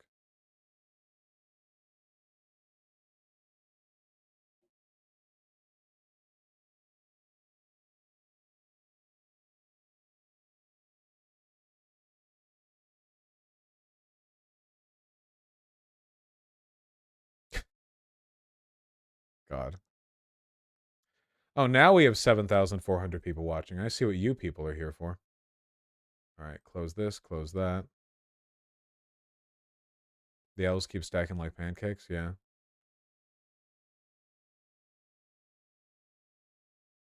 This guy really is an incredible human chameleon. In like the course of 2 years, he's gone from like Hillary Clinton stan to adopting the ideology, mannerisms, accent, and positions of every single person he thinks he can fleece clout from. Now he's using the like Matrix red pill shit because he's trying to suck up to the Andrew Tate people. He really is a human chameleon. Hinkle stands for the worst kind of people planet. Yeah, you guys give him shit, but Jackson Hinkle is closer to Patrick Bateman than any other human alive.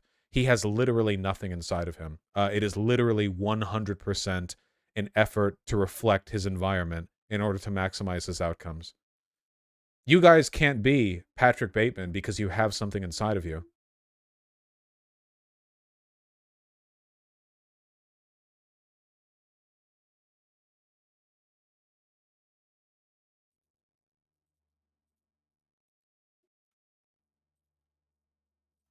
Screenshot of a panel with him and Haas.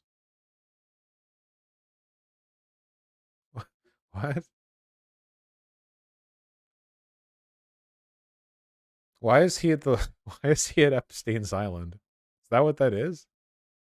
What the fuck is this? He's got a hat. What's happening here? Hello?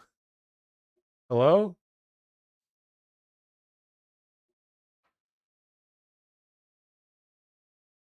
He was making fun of Zelensky by wearing a green shirt?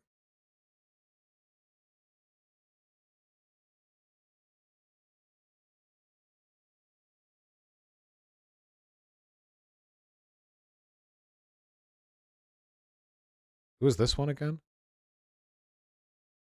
Is that Zerka?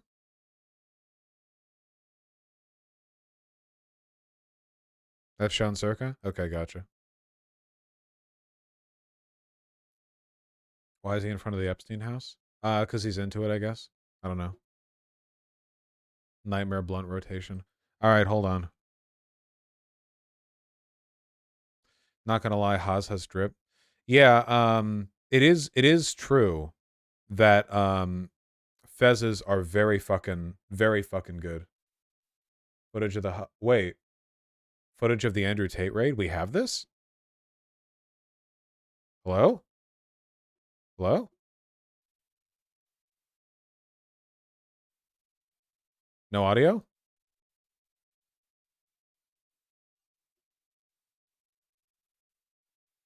Is this real? Hold on. Let me just skip ahead to make sure that this isn't going to be like a gaped asshole or something.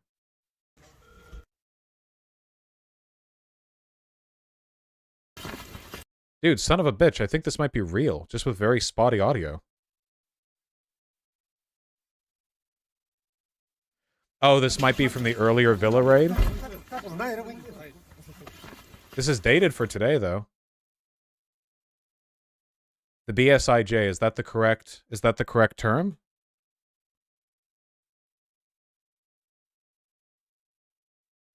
Brigada Speciala de Intervention. Yeah, that's the correct. I think that's the correct group.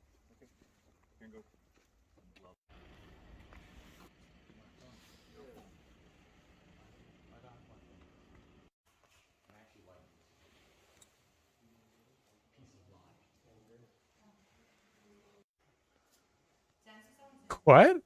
Is this real?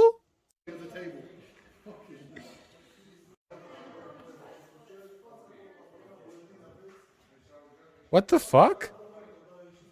Is this real?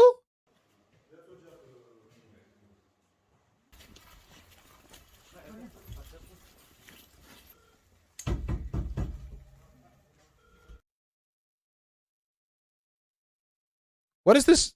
Focus. What?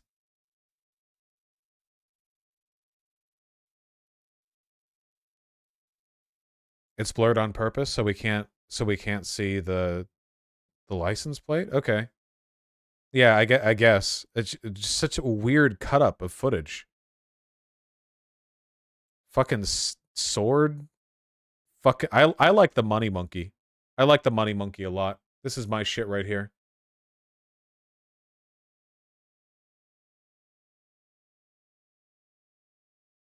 This is what I'm about. Greta is definitely getting that money monkey. Oh, for sure, yeah. 100%. Greta did a good job operating on behalf of the deep state, taking out an enemy. Money monkey. It's so tacky, dude. You really can't buy taste. I say, you take a look at all these, like, ultra-wealthy Dubai fucks houses, and it's disgusting. It's incredibly ugly and tacky. I once had a Tinder hookup with somebody who was, I don't know, probably below the poverty line in Seattle, and her interior looked like it was done by a professional. She had just a ridiculous eye for using what little she had to make the room look spectacular. Phenomenal stuff. I wish I had that talent. You're a good example of it? Yeah, true. I'm literally wearing like a faded anime tee that I got from Anime Expo 4 years ago that has holes in it. That's true. And your chair? Well, it's a good chair. It's just the cats tear it up, you know? Money monkey, money monkey, money monkey.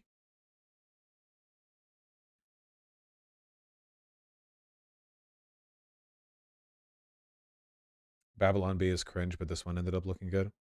Babylon B, Greta Thunberg mural equipped with laser eyes that shoot at SUVs. God, I wish. Oh my fucking god, I wish, dude. Holy shit.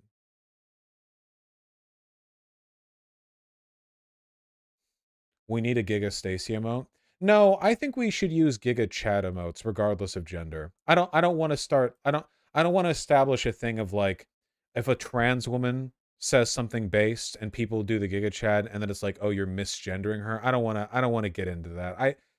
The energy of the Giga Chat is I think is completely universal. In my opinion. The Giga Stacy chick is hot, though. That is true. They wouldn't even look different from the perspective of the emote. Like, the emote is too small.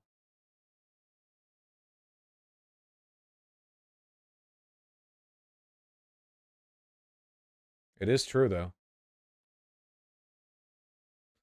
It kind of looks like a swastika.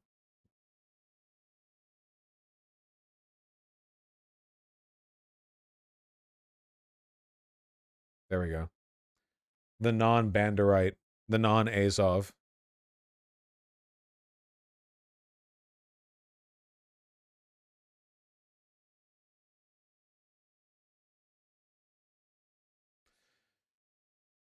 Chat just wants you to add them because they're horny. Yeah, probably. Is dude or guys like that at all too gendered? I wish people on the left spend so much time talking about stuff that doesn't matter, okay? If a person doesn't want to... okay, let's talk about the real issue at hand here. Trans women. Am I right, guys? If a trans chick doesn't want to be called dude or guy, that's fine. Now let's be clear, okay? Cis women almost never mind being called dude or guy because they don't see those terms as a subtle reaffirmation of the idea that they're a guy, because that's just not a thing that happens to cis women. Like if you say a dude to a cis woman, like she's not like, oh, because there's no fucking thing in there. So for trans women, they might be more sensitive to it. It is them being sensitive. People use dude and guy in gender neutral ways all the time. But if they want to be sensitive about it, that's fine. That's okay. Just be respectful. It's fine. Don't be weird. Yeah, retard is gender neutral. That's true.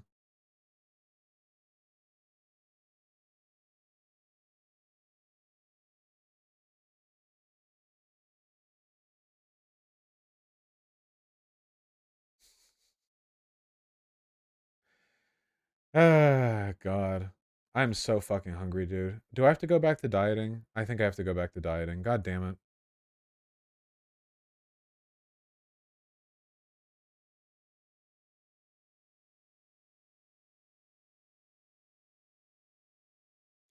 What about liberal feminists that say guys is sexist? Just ignore them. Liberal feminists are worthless and we don't care about them, okay? Just ignore them. It's fine. Simply disregard. Holy shit, it's 3 already? Fuck! I have to make calls to places that'll close at 5, and those calls will not get through quickly. God damn it. We might send Bradleys to Ukraine. Hold on.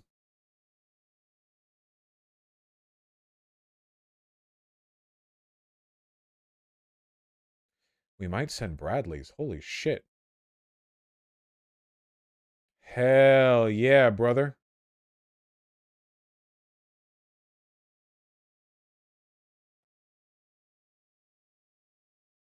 Russia unleashed an intense missile barrage. God damn it, it's a fucking Bloomberg article. Here, censor.net. U.S. considering supplying Ukraine with Bradley fighting vehicles. What are Bradleys?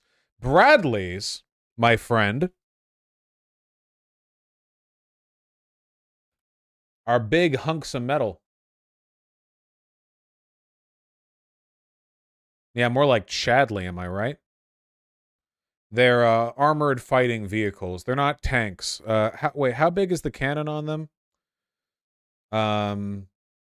Main armament, 25 millimeter. There's BGM 71 Tau anti-tank missile. That's pretty big. Okay, they've got a chain gun, and they've got an anti-tank missile. Yeehaw! Howdy, howdy. Look at that. How much DPS? Lots.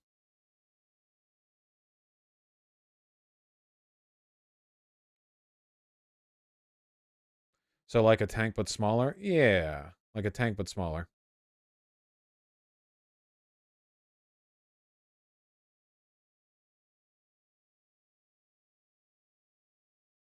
Can we get a video of that?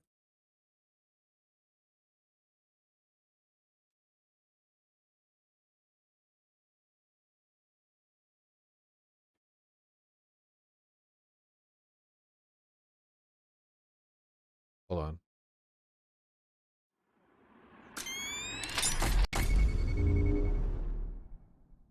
We need to get these to our Azov warriors so they can battle the Russians and repent for their sins of being far right and redeem themselves and become far left.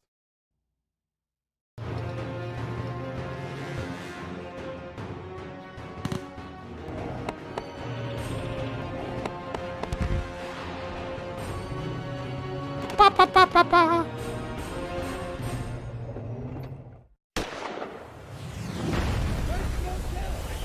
What the fuck is this channel? Military.com? I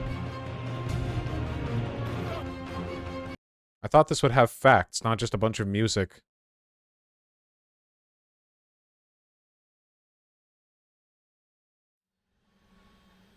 Hit the button.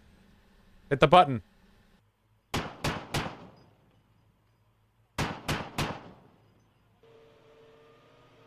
Yeah, just so you guys know, 25 millimeter chain gun is a big gun, you know?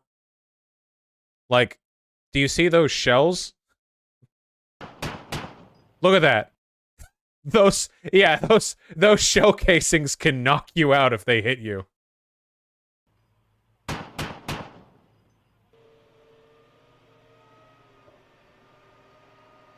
Won't do much to a T-72. Well, that's what it has the tow missile for, right?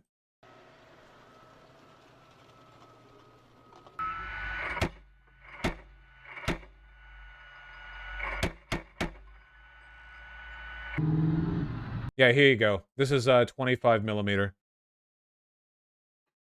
You might notice that the bullet is pretty large compared to the hands of the guy holding them.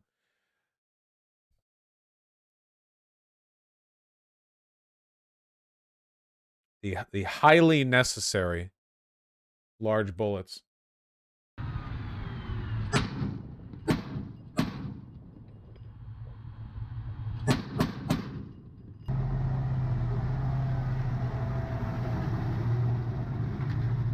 Why is chat smugging? They're very horny today.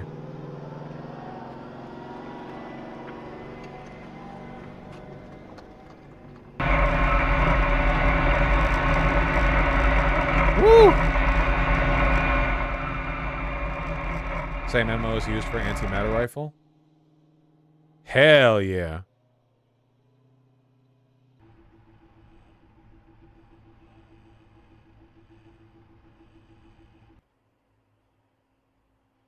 What the fuck is this donation? Cock out wins the $5. I know it's all tongue-in-cheek, but when was the last time you actually interacted with a person under the age of 14? You do not strike me as child-friendly? You mean like in person? Years. I don't have kids. Why would I interact with anyone under the age of 14? I mean, there are probably people under 14 in chat. Nice try, FBI.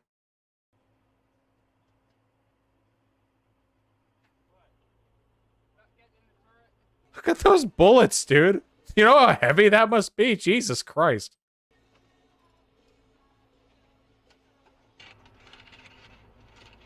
Now, these are baby bullets by comparison.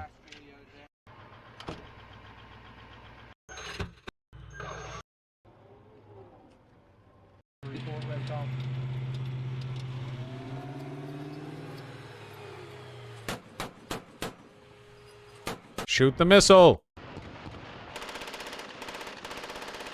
That's for the baby bullets.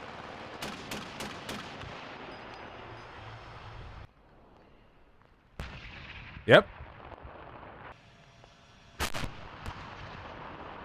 Whoa! You want to get another take there? Was that a glancing blow?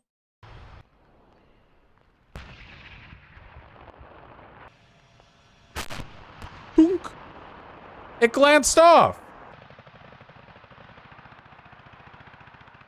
It fucking parried.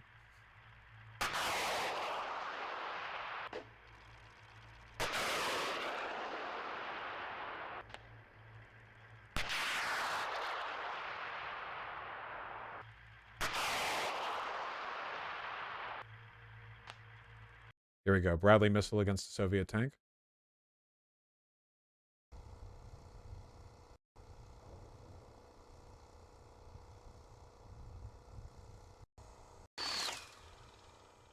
What?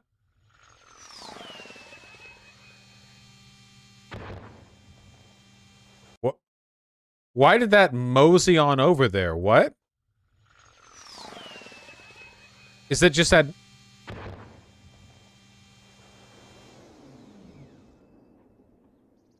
What?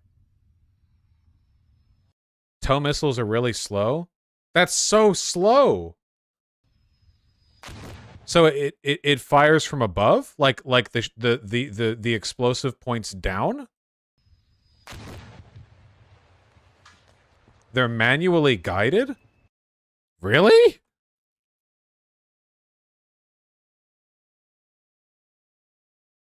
Wow. One of the most widely used anti-tank guided missiles, currently they're wire guided? Interesting. Didn't know that. How?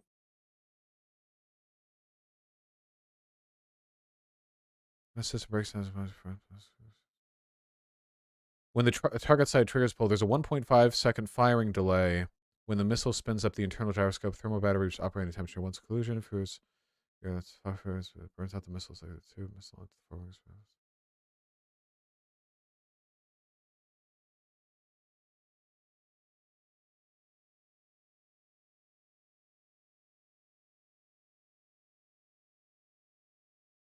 Huh.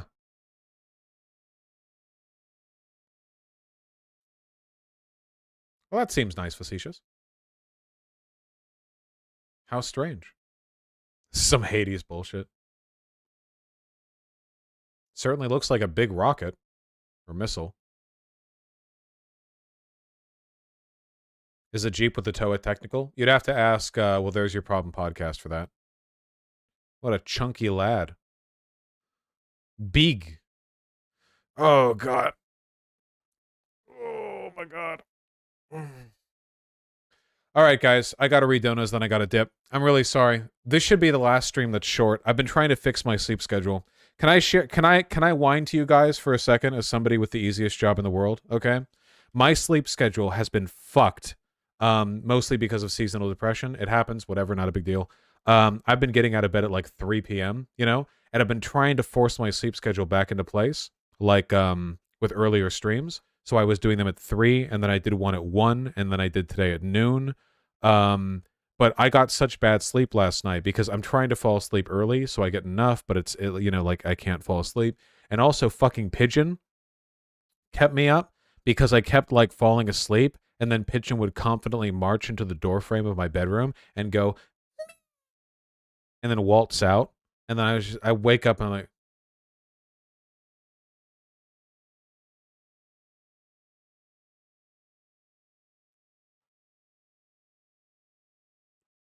and then I try to fall back asleep. She did that twice last night. And then I woke up this morning, like at around the time I was supposed to get up, to the sound of Artemy throwing up on my fucking t-shirt on the ground. I just heard, I was laying down like half asleep, and I heard or like or something, and then I look, and he's fucking standing over one of my shirts with that I flew up look on him. So fuck him. And then I had to get up and clean that, obviously, because I'm not just gonna leave that shit there. So I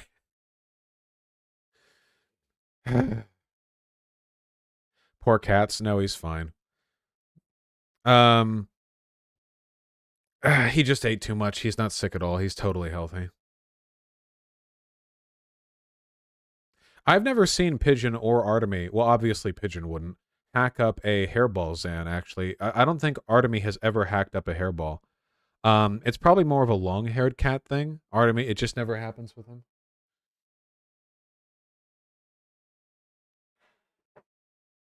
He's somewhere around here.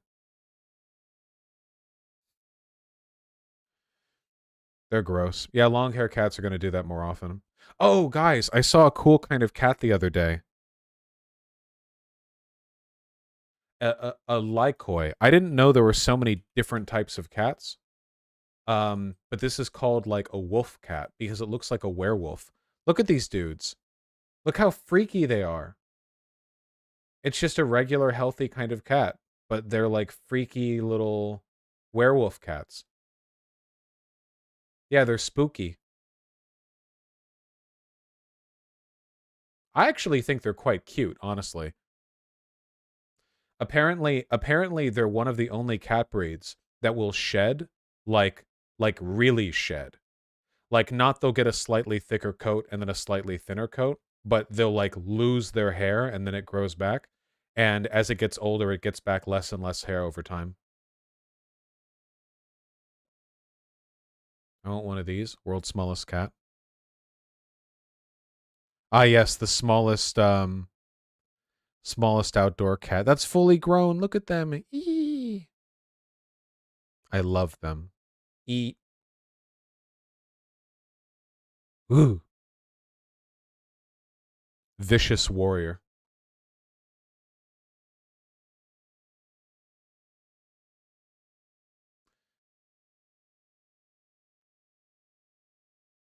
The Andrew Tate situation gets funnier. Romanian authorities were urged last year to effectively prosecute human traffickers by Greta, the group of experts against trafficking human beings. Dog, no way. Holy shit. The universal astrology clock clicks into place. The fucking planets and stars align. It's like the bit from fucking the Hercules Disney movie. All of them align in the sky and a laser beam hits fucking Andrew Tate's house. You literally can't write this because if you wrote this in a story, it would be too stupid and corny. Like, oh, he got taken down because while arguing with a 19-year-old girl who said his dick was small on Twitter, he showed a pizza box that showed that he was in. It honestly does sound like a Breaking Bad plot line, but this right here is too much.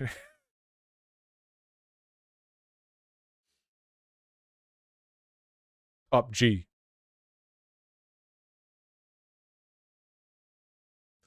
Yeah, you could only do it in a comedy skit. Have you seen Manul Cat? Oh my god. Baby. Hello, fat. Hello, you fat, chunky, stupid idiot. Hello, you fat bastard.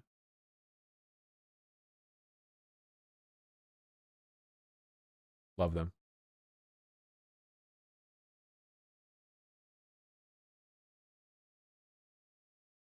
We'll never get over the fact that these creatures are like optimized predators in their environment, but to us, they just look like stupid, cute idiots.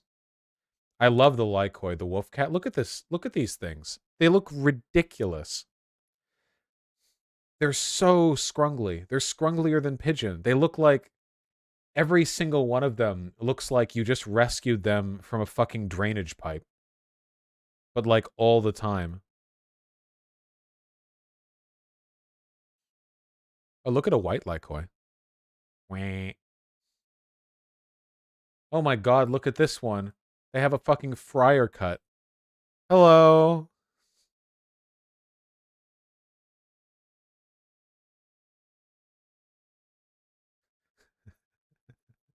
Bald. Bald. Bald.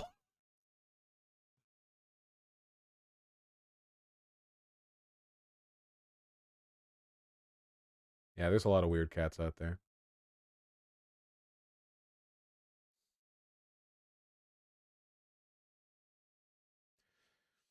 Vermin wants to get another cat. Or I guess we do, because I do as well. I forget the name.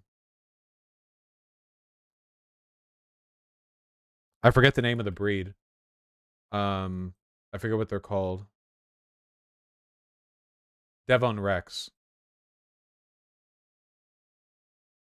A Devon Rex is basically like a half hairless cat. Like they have very short, kind of wavy hair. Look at them. Look how cute they are. They have the what is it called? The fade? The what is the black hairstyle where they get that like that wavy thing? They've got the wave.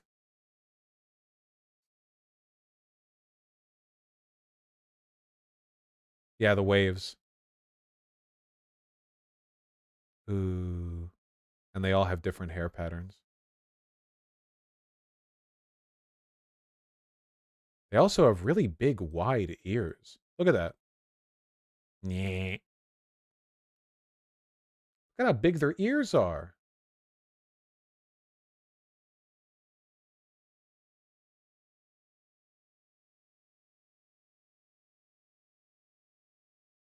You have phone calls to make. This is important too. Look at this one. Such big ears. All cat ears are that big? I feel like this is larger, right?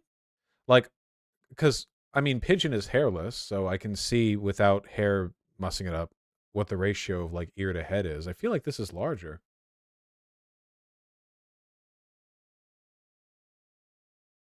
Okay, last one. Look, this one is hopeful and ambitious. They want to see the world.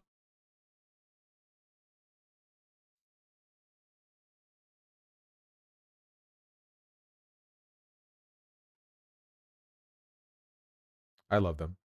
Yeah, very socialist there. Okay, I'm being stupid. Having cats is turning me into a sentimental piece of shit. Fucking, you can see that if you follow my Twitter likes. Abyssinians have the largest ears. So copper. Okay, let me read these really quick. Sorry to be a downer. Are you? But have you heard about the Toronto stabbing? It doesn't seem like you're it doesn't seem like you feel bad about being a downer. An Ontario judge granted bail on Thursday to one of the 8 teenage girls charged with killing a 59-year-old man. What? Why? What?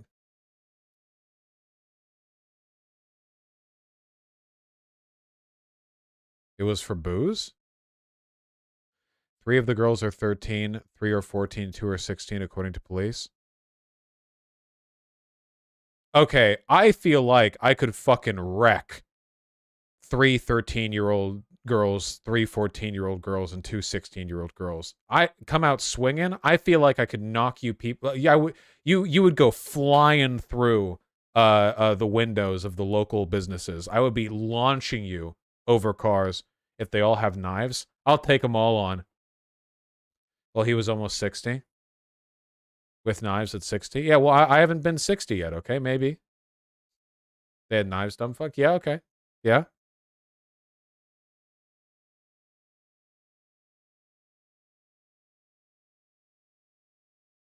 Me walking down the street, I see 8 high school girls, and I know immediately that I'm about to have the fight of my life. I dropped my my judo stance. The throwing knife has already been launched at my face. Okay, well, weird. So wait, why did I have to see this? There's not even anything to comment on here. Why was I shown this? I hate to be a bummer. Do you? All right.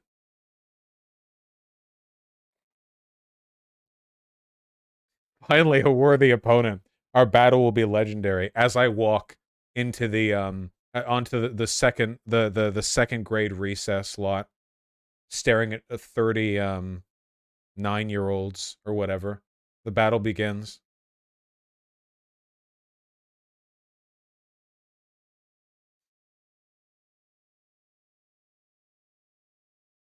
I have seen this video. A black-footed cat where they eat like their own body weight and stuff every night, and they're also like 1 pound of baby. Nah. Mean face, because it got the bird. Nah. It's so funny to me, again, that like, this creature is fucking optimized for combat at its own size, but it is also like the cutest thing in the universe. Look at this. Like, it's ridiculous how cute it is. Like, we couldn't hunt anywhere near as well as it could. Not even at our size, at its size. We couldn't catch birds or rats anywhere near as well as it could. But it's still just like tiny little Angie baby.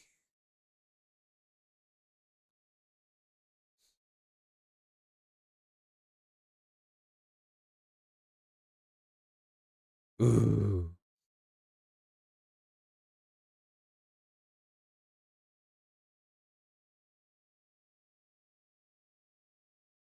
That sucks. Trains are cool. Probably a metabolism thing. Okay, hold on. No, we have to read through these, okay?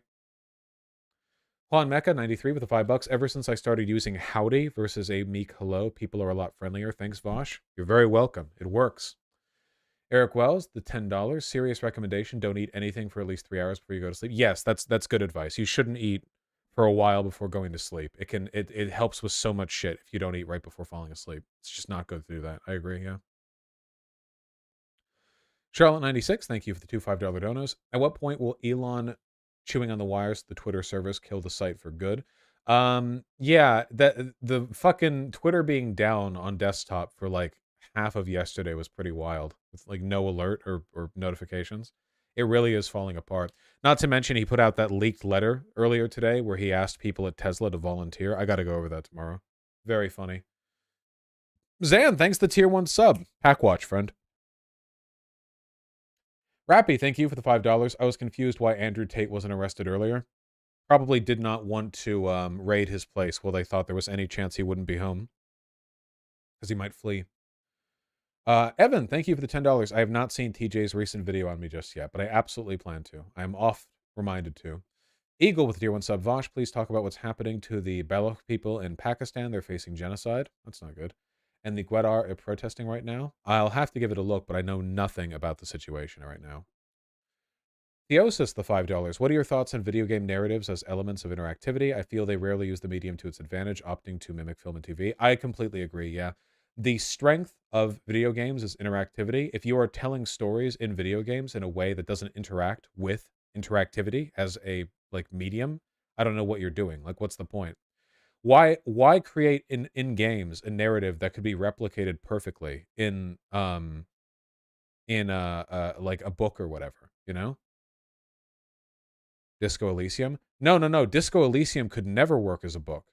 That's the thing. Disco Elysium has an incredible narrative, and it's done in a way that literally can only be done in a video game. Joseph, thank you for the $5. Yeah, I'll play Persona 5 one of these days. I gotta. MXRO, thank you for the 5. Stratimus and Desu, thank you for the tier 1 subs. Vontux, the $10, thank you very, very much. Lucky Star and Haruhi are time capsules. That is very true. That is extremely true. I never saw Haruhi Suzumiya, but I've heard other people talk about it. They're what weebs who are currently 35 plus will watch in retirement homes if society is still stable enough for those. Yes. That's nice, Grandpa. Let's get you back to your Lucky Star. Sobal, thank you for the $5. I'll consider it. Sake with the $10. Really appreciate that. One day, it'll be demoted to the secondary subreddit. Vosh, I'm Vosh. Sake with the 4 gifted tier 1 subs. Vosh, you were just suffering from severe vitiligo. You voted for Biden. That's true. I'm actually black from the neck down. You just can't see. Any, thanks to the gifted tier 1 sub. Moka with the tier 1 sub. Thank you. Kalik Tessie and Salty Internet Pirate likewise. What now with the tier 3 sub. Thank you very, very much. Kyle Marshku with the $5. I know that person from the Fallout New Vegas Nexus mod chat who gave you a veiled death threat. I wanted to say I set them straight a while back. Lefty misinfo. Best of luck to you. Oh, thank you. That's actually so sweet that somebody, you'd go on or see a screenshot and somebody would be like blindly hateful. And it's like, oh yeah, actually I talked to them. That's nice. Thank you. Appreciate that. Bit by bit, folks, we're changing the world in the only way that matters, making people more positively disposed towards me. Absent TV with the $20. Thank you. I made a promise to myself I'd give you money if you had one good media take. Best Hunter x Hunter analysis ever. Thank you. I appreciate it. Genuinely, I would say that, like, I would say the entirety of the Hunter x Hunter anime is worth it if it means getting to see the Chairman Netero fight at the end. Like, fully, I think the entire, like, it's all justified, you know? Not even just like the Ant-Man, like literally all of it just for that. So fucking good. Bob Harris, thank you for the $5. What are your feelings about PewDiePie recommending Mishima, Junger, and Nietzsche to his audience? I mean, he can. It's like, it's been obvious for a long time that PewDiePie definitely has some, like, if I don't think he's necessarily an alt writer. I just think it's more like he engages with some weirdly edgy, like alt political content. He's always been a wannabe stoic philosopher. Every time I see stoic now, I want to pronounce it stoic, like that one green text, because it's so fucking funny. Psyched out, thank you for the tier 2 sub. I really appreciate that. Jay Panther, thank you for the tier 1 sub. Any thoughts on where the hate against armchair socialists comes from? I mean, it's kind of a dumb term, right? The idea, like, armchair socialist is like, so armchair ideology, like you have an ideology, but you did it from a seat. The terms like armchair general or whatever, or armchair politician make sense because the idea of like commenting on a military conflict with no knowledge, just like sitting back behind whatever, I can understand that. But like socialism is just an ideology that you can have. Wouldn't you have Like, can't you have an ideology while sitting down? Is that okay? Like, if you mean like champagne socialist, then that's a different thing. But even then, like a good socialist revolution will have people of who are more wealthy participating. That's fine. You need that in order to secure control over some cultural markers. This is the most PewDiePie has talked about politics recently. 7 minutes is the timestamp. Wait, what the fuck are you linking me? What? It's the younger people that are racist. It's not the older ones. Really? Yeah. How we talked about it. It's weird because in Sweden, it's the younger people that are racist. It's not the older ones. Really? Yeah. Wow. I don't know how that works, but that's how it is. Like, the older people are understanding and, like, good people. Yeah. And the young are just douchebags. I think he also told me that, like, a lot of, like, they blame it on the immigration, but, like, a lot of crime has increased a lot in the last few years. It's so easy to blame it on the immigrants. It's really not true. And statistics show that it isn't, but people like to say it is. And it's the same with, like, rape, because apparently we have, like, more rape than ever in Sweden. Oh, wow. Like, it literally, like, tripled in the last couple of years. And now everyone's like, it's the damn immigrants. But then statistics shows that it's more Swedish people than anyone. Oh, wow. And it also shows that the immigrants that actually do it is also, like, from Norway and Denmark and shit. Oh, so they're almost But local. we just had an election in Sweden, and 13% of voters voted for Swedish Democrats, which is a racist and homophobic party. Good job, Sweden. So proud of you. Idiots. I'm so done with Sweden. Oh, that all seems fine. I mean, it was 4 years ago. I guess that was like the last overt stuff talked about. I don't really know. That old Viking blood flaring up again. Yeah, the fucking Danes and their rape genes. Mace Window Cheeks, thank you for the $20. I really appreciate that. Ever play EverQuest? No, that's a bit before my time. Just wondering. Also, happy Kwanzaa, my man. Happy Kwanzaa to you as well, though I still don't know anything about that damn holiday. Dal Gray with $5. Check out Selkirk Rex cats. They're sheep cats, shats, shittens. I do love a good shitten. Oh my god, so foofy.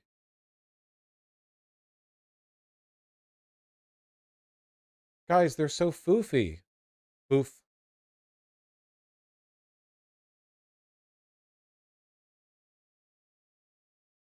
They look so regal.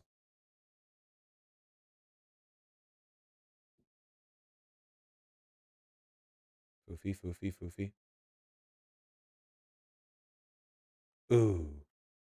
They look like a fucking... No thoughts head of... They look like a goddamn dust sweeper. They really do look like sheep, yeah. Oh, here's one as a baby. Ooh. Wah.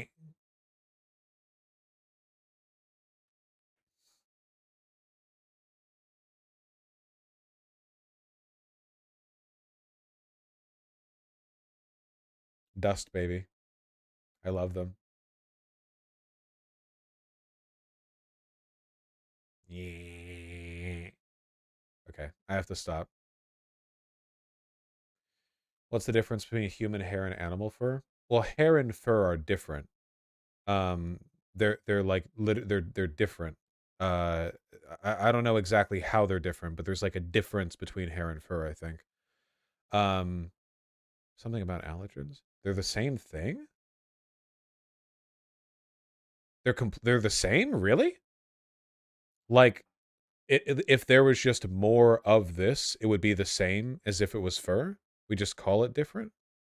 Why would they be different? Because we're hairless, like relatively to other animals. Okay, chat's giving me mixed responses. Shut the fuck up. Sake with the 4 gifted tier 1 subs. Andrew Tate has had sex many times, but not with women. What, with girls? Bosch look up Flemish giant rabbits with his hand? With a pillow? That's a trans girl thing. Yeah, the giant rabbits. These are so fucking good, dude. Big boys. Look at them. They're ridiculous.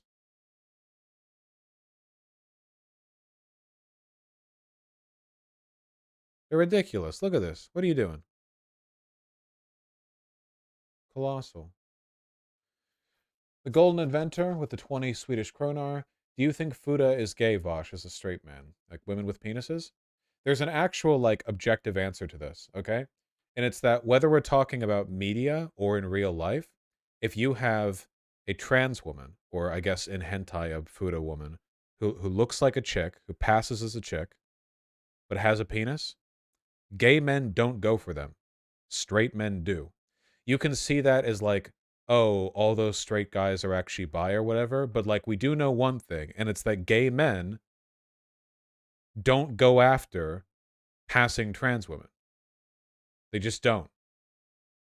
But straight men do. That's not an ideology thing. That's just true. That's just a fact.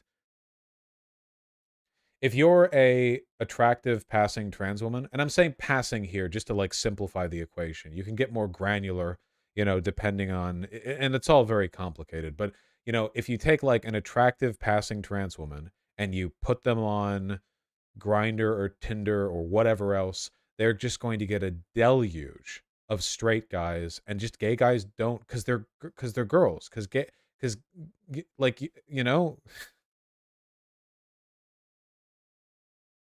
why is this okay to you but not other stereotypes such as race ones? What? What? What's wrong? Like, I use Blair White as an example because it cuts away some of the like bad faith conservative arguments or whatever. But you ask like a gay guy, like, hey, what are you about? Are you into this? And the gay guy's gonna say, no, I'm really not actually. And that's it. It's that simple,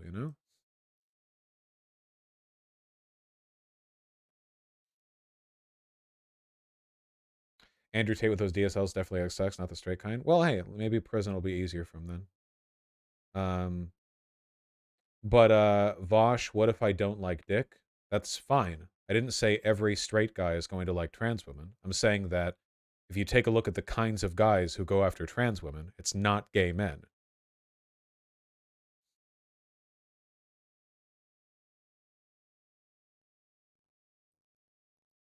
Not to mention, like, even if you were into dick as a gay guy, like trans women, like you guys know that trans women, after they've had the hormones, like their dicks don't really like work the same, right? It's a totally different. If you were a gay guy and you were used to having sex with other men, and you like dick that much, and then you have sex with a trans woman, I feel like you'd be kind of disappointed with the functionality of their penis for the most part. Um, it's just a different thing. Does it just not get hard? Yeah, sometimes.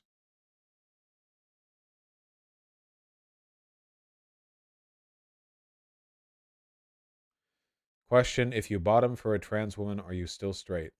Okay, the easy answer here is yes, but the more meaningful answer is that there's the question that you're asking is like um necessarily reductive. If you're having sex with a woman and you're a guy, that's obviously a straight interaction. If you're asking like, are the vibes gay? Well, if you're talking about vibes wise, then taking it in the ass as a guy is gay coded, whether or not the woman you're with is has a penis or not. Like, people will say that bottoming for a trans woman is gay, but then they'll also say bottoming for a woman who's pegging you is gay.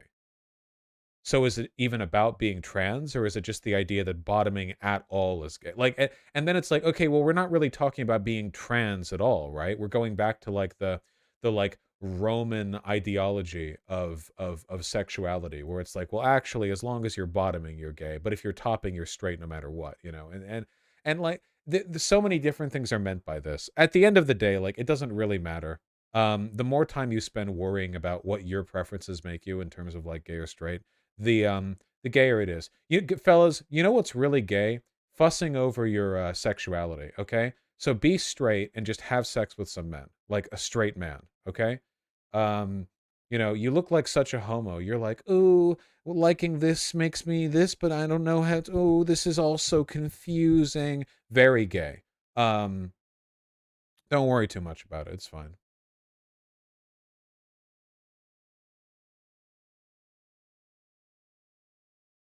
Yeah, stop being a homo and have sex with that guy. Exactly. Okay, I think we did it. All right, lads. We actually didn't really end up ending stream early, so I have to hurry. I'm 15 minutes early now. That's great. I'm going to send you guys over to the Kefster, and you're all going to say.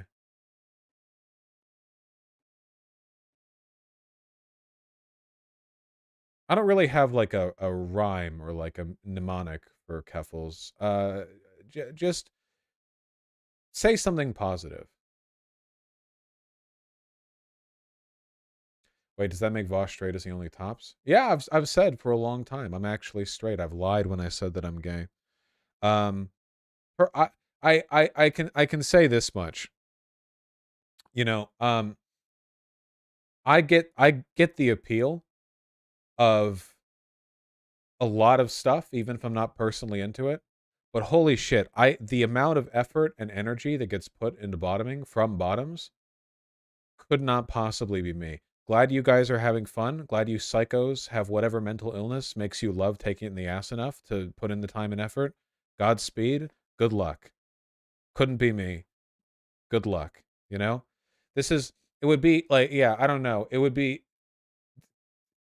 like finding out some people are born with a gene that makes them really, really enjoy like clearing landmines from demilitarized zones. And they're like ecstatic about it. And I'm like, it needs to be done. Someone needs to do it. I'm glad you're having fun. Couldn't be me. Go forth. You clear those landmines. Exactly, Riverboat Jack. It's hard work, but somebody has to do it. All right, I'm sending you guys over. I love you all very much. I'll be seeing you guys tomorrow. Probably later in the day because I think I'm meeting a friend earlier tomorrow. So you guys take care. Hopefully I get some good sleep soon so my energy levels pick up a little bit, but I am enjoying the streams very much, even if I'm a little bit sleepy. Then we can get back into that hard shit, that good shit, that cleano shit. All right, let me send you guys over. Go forth.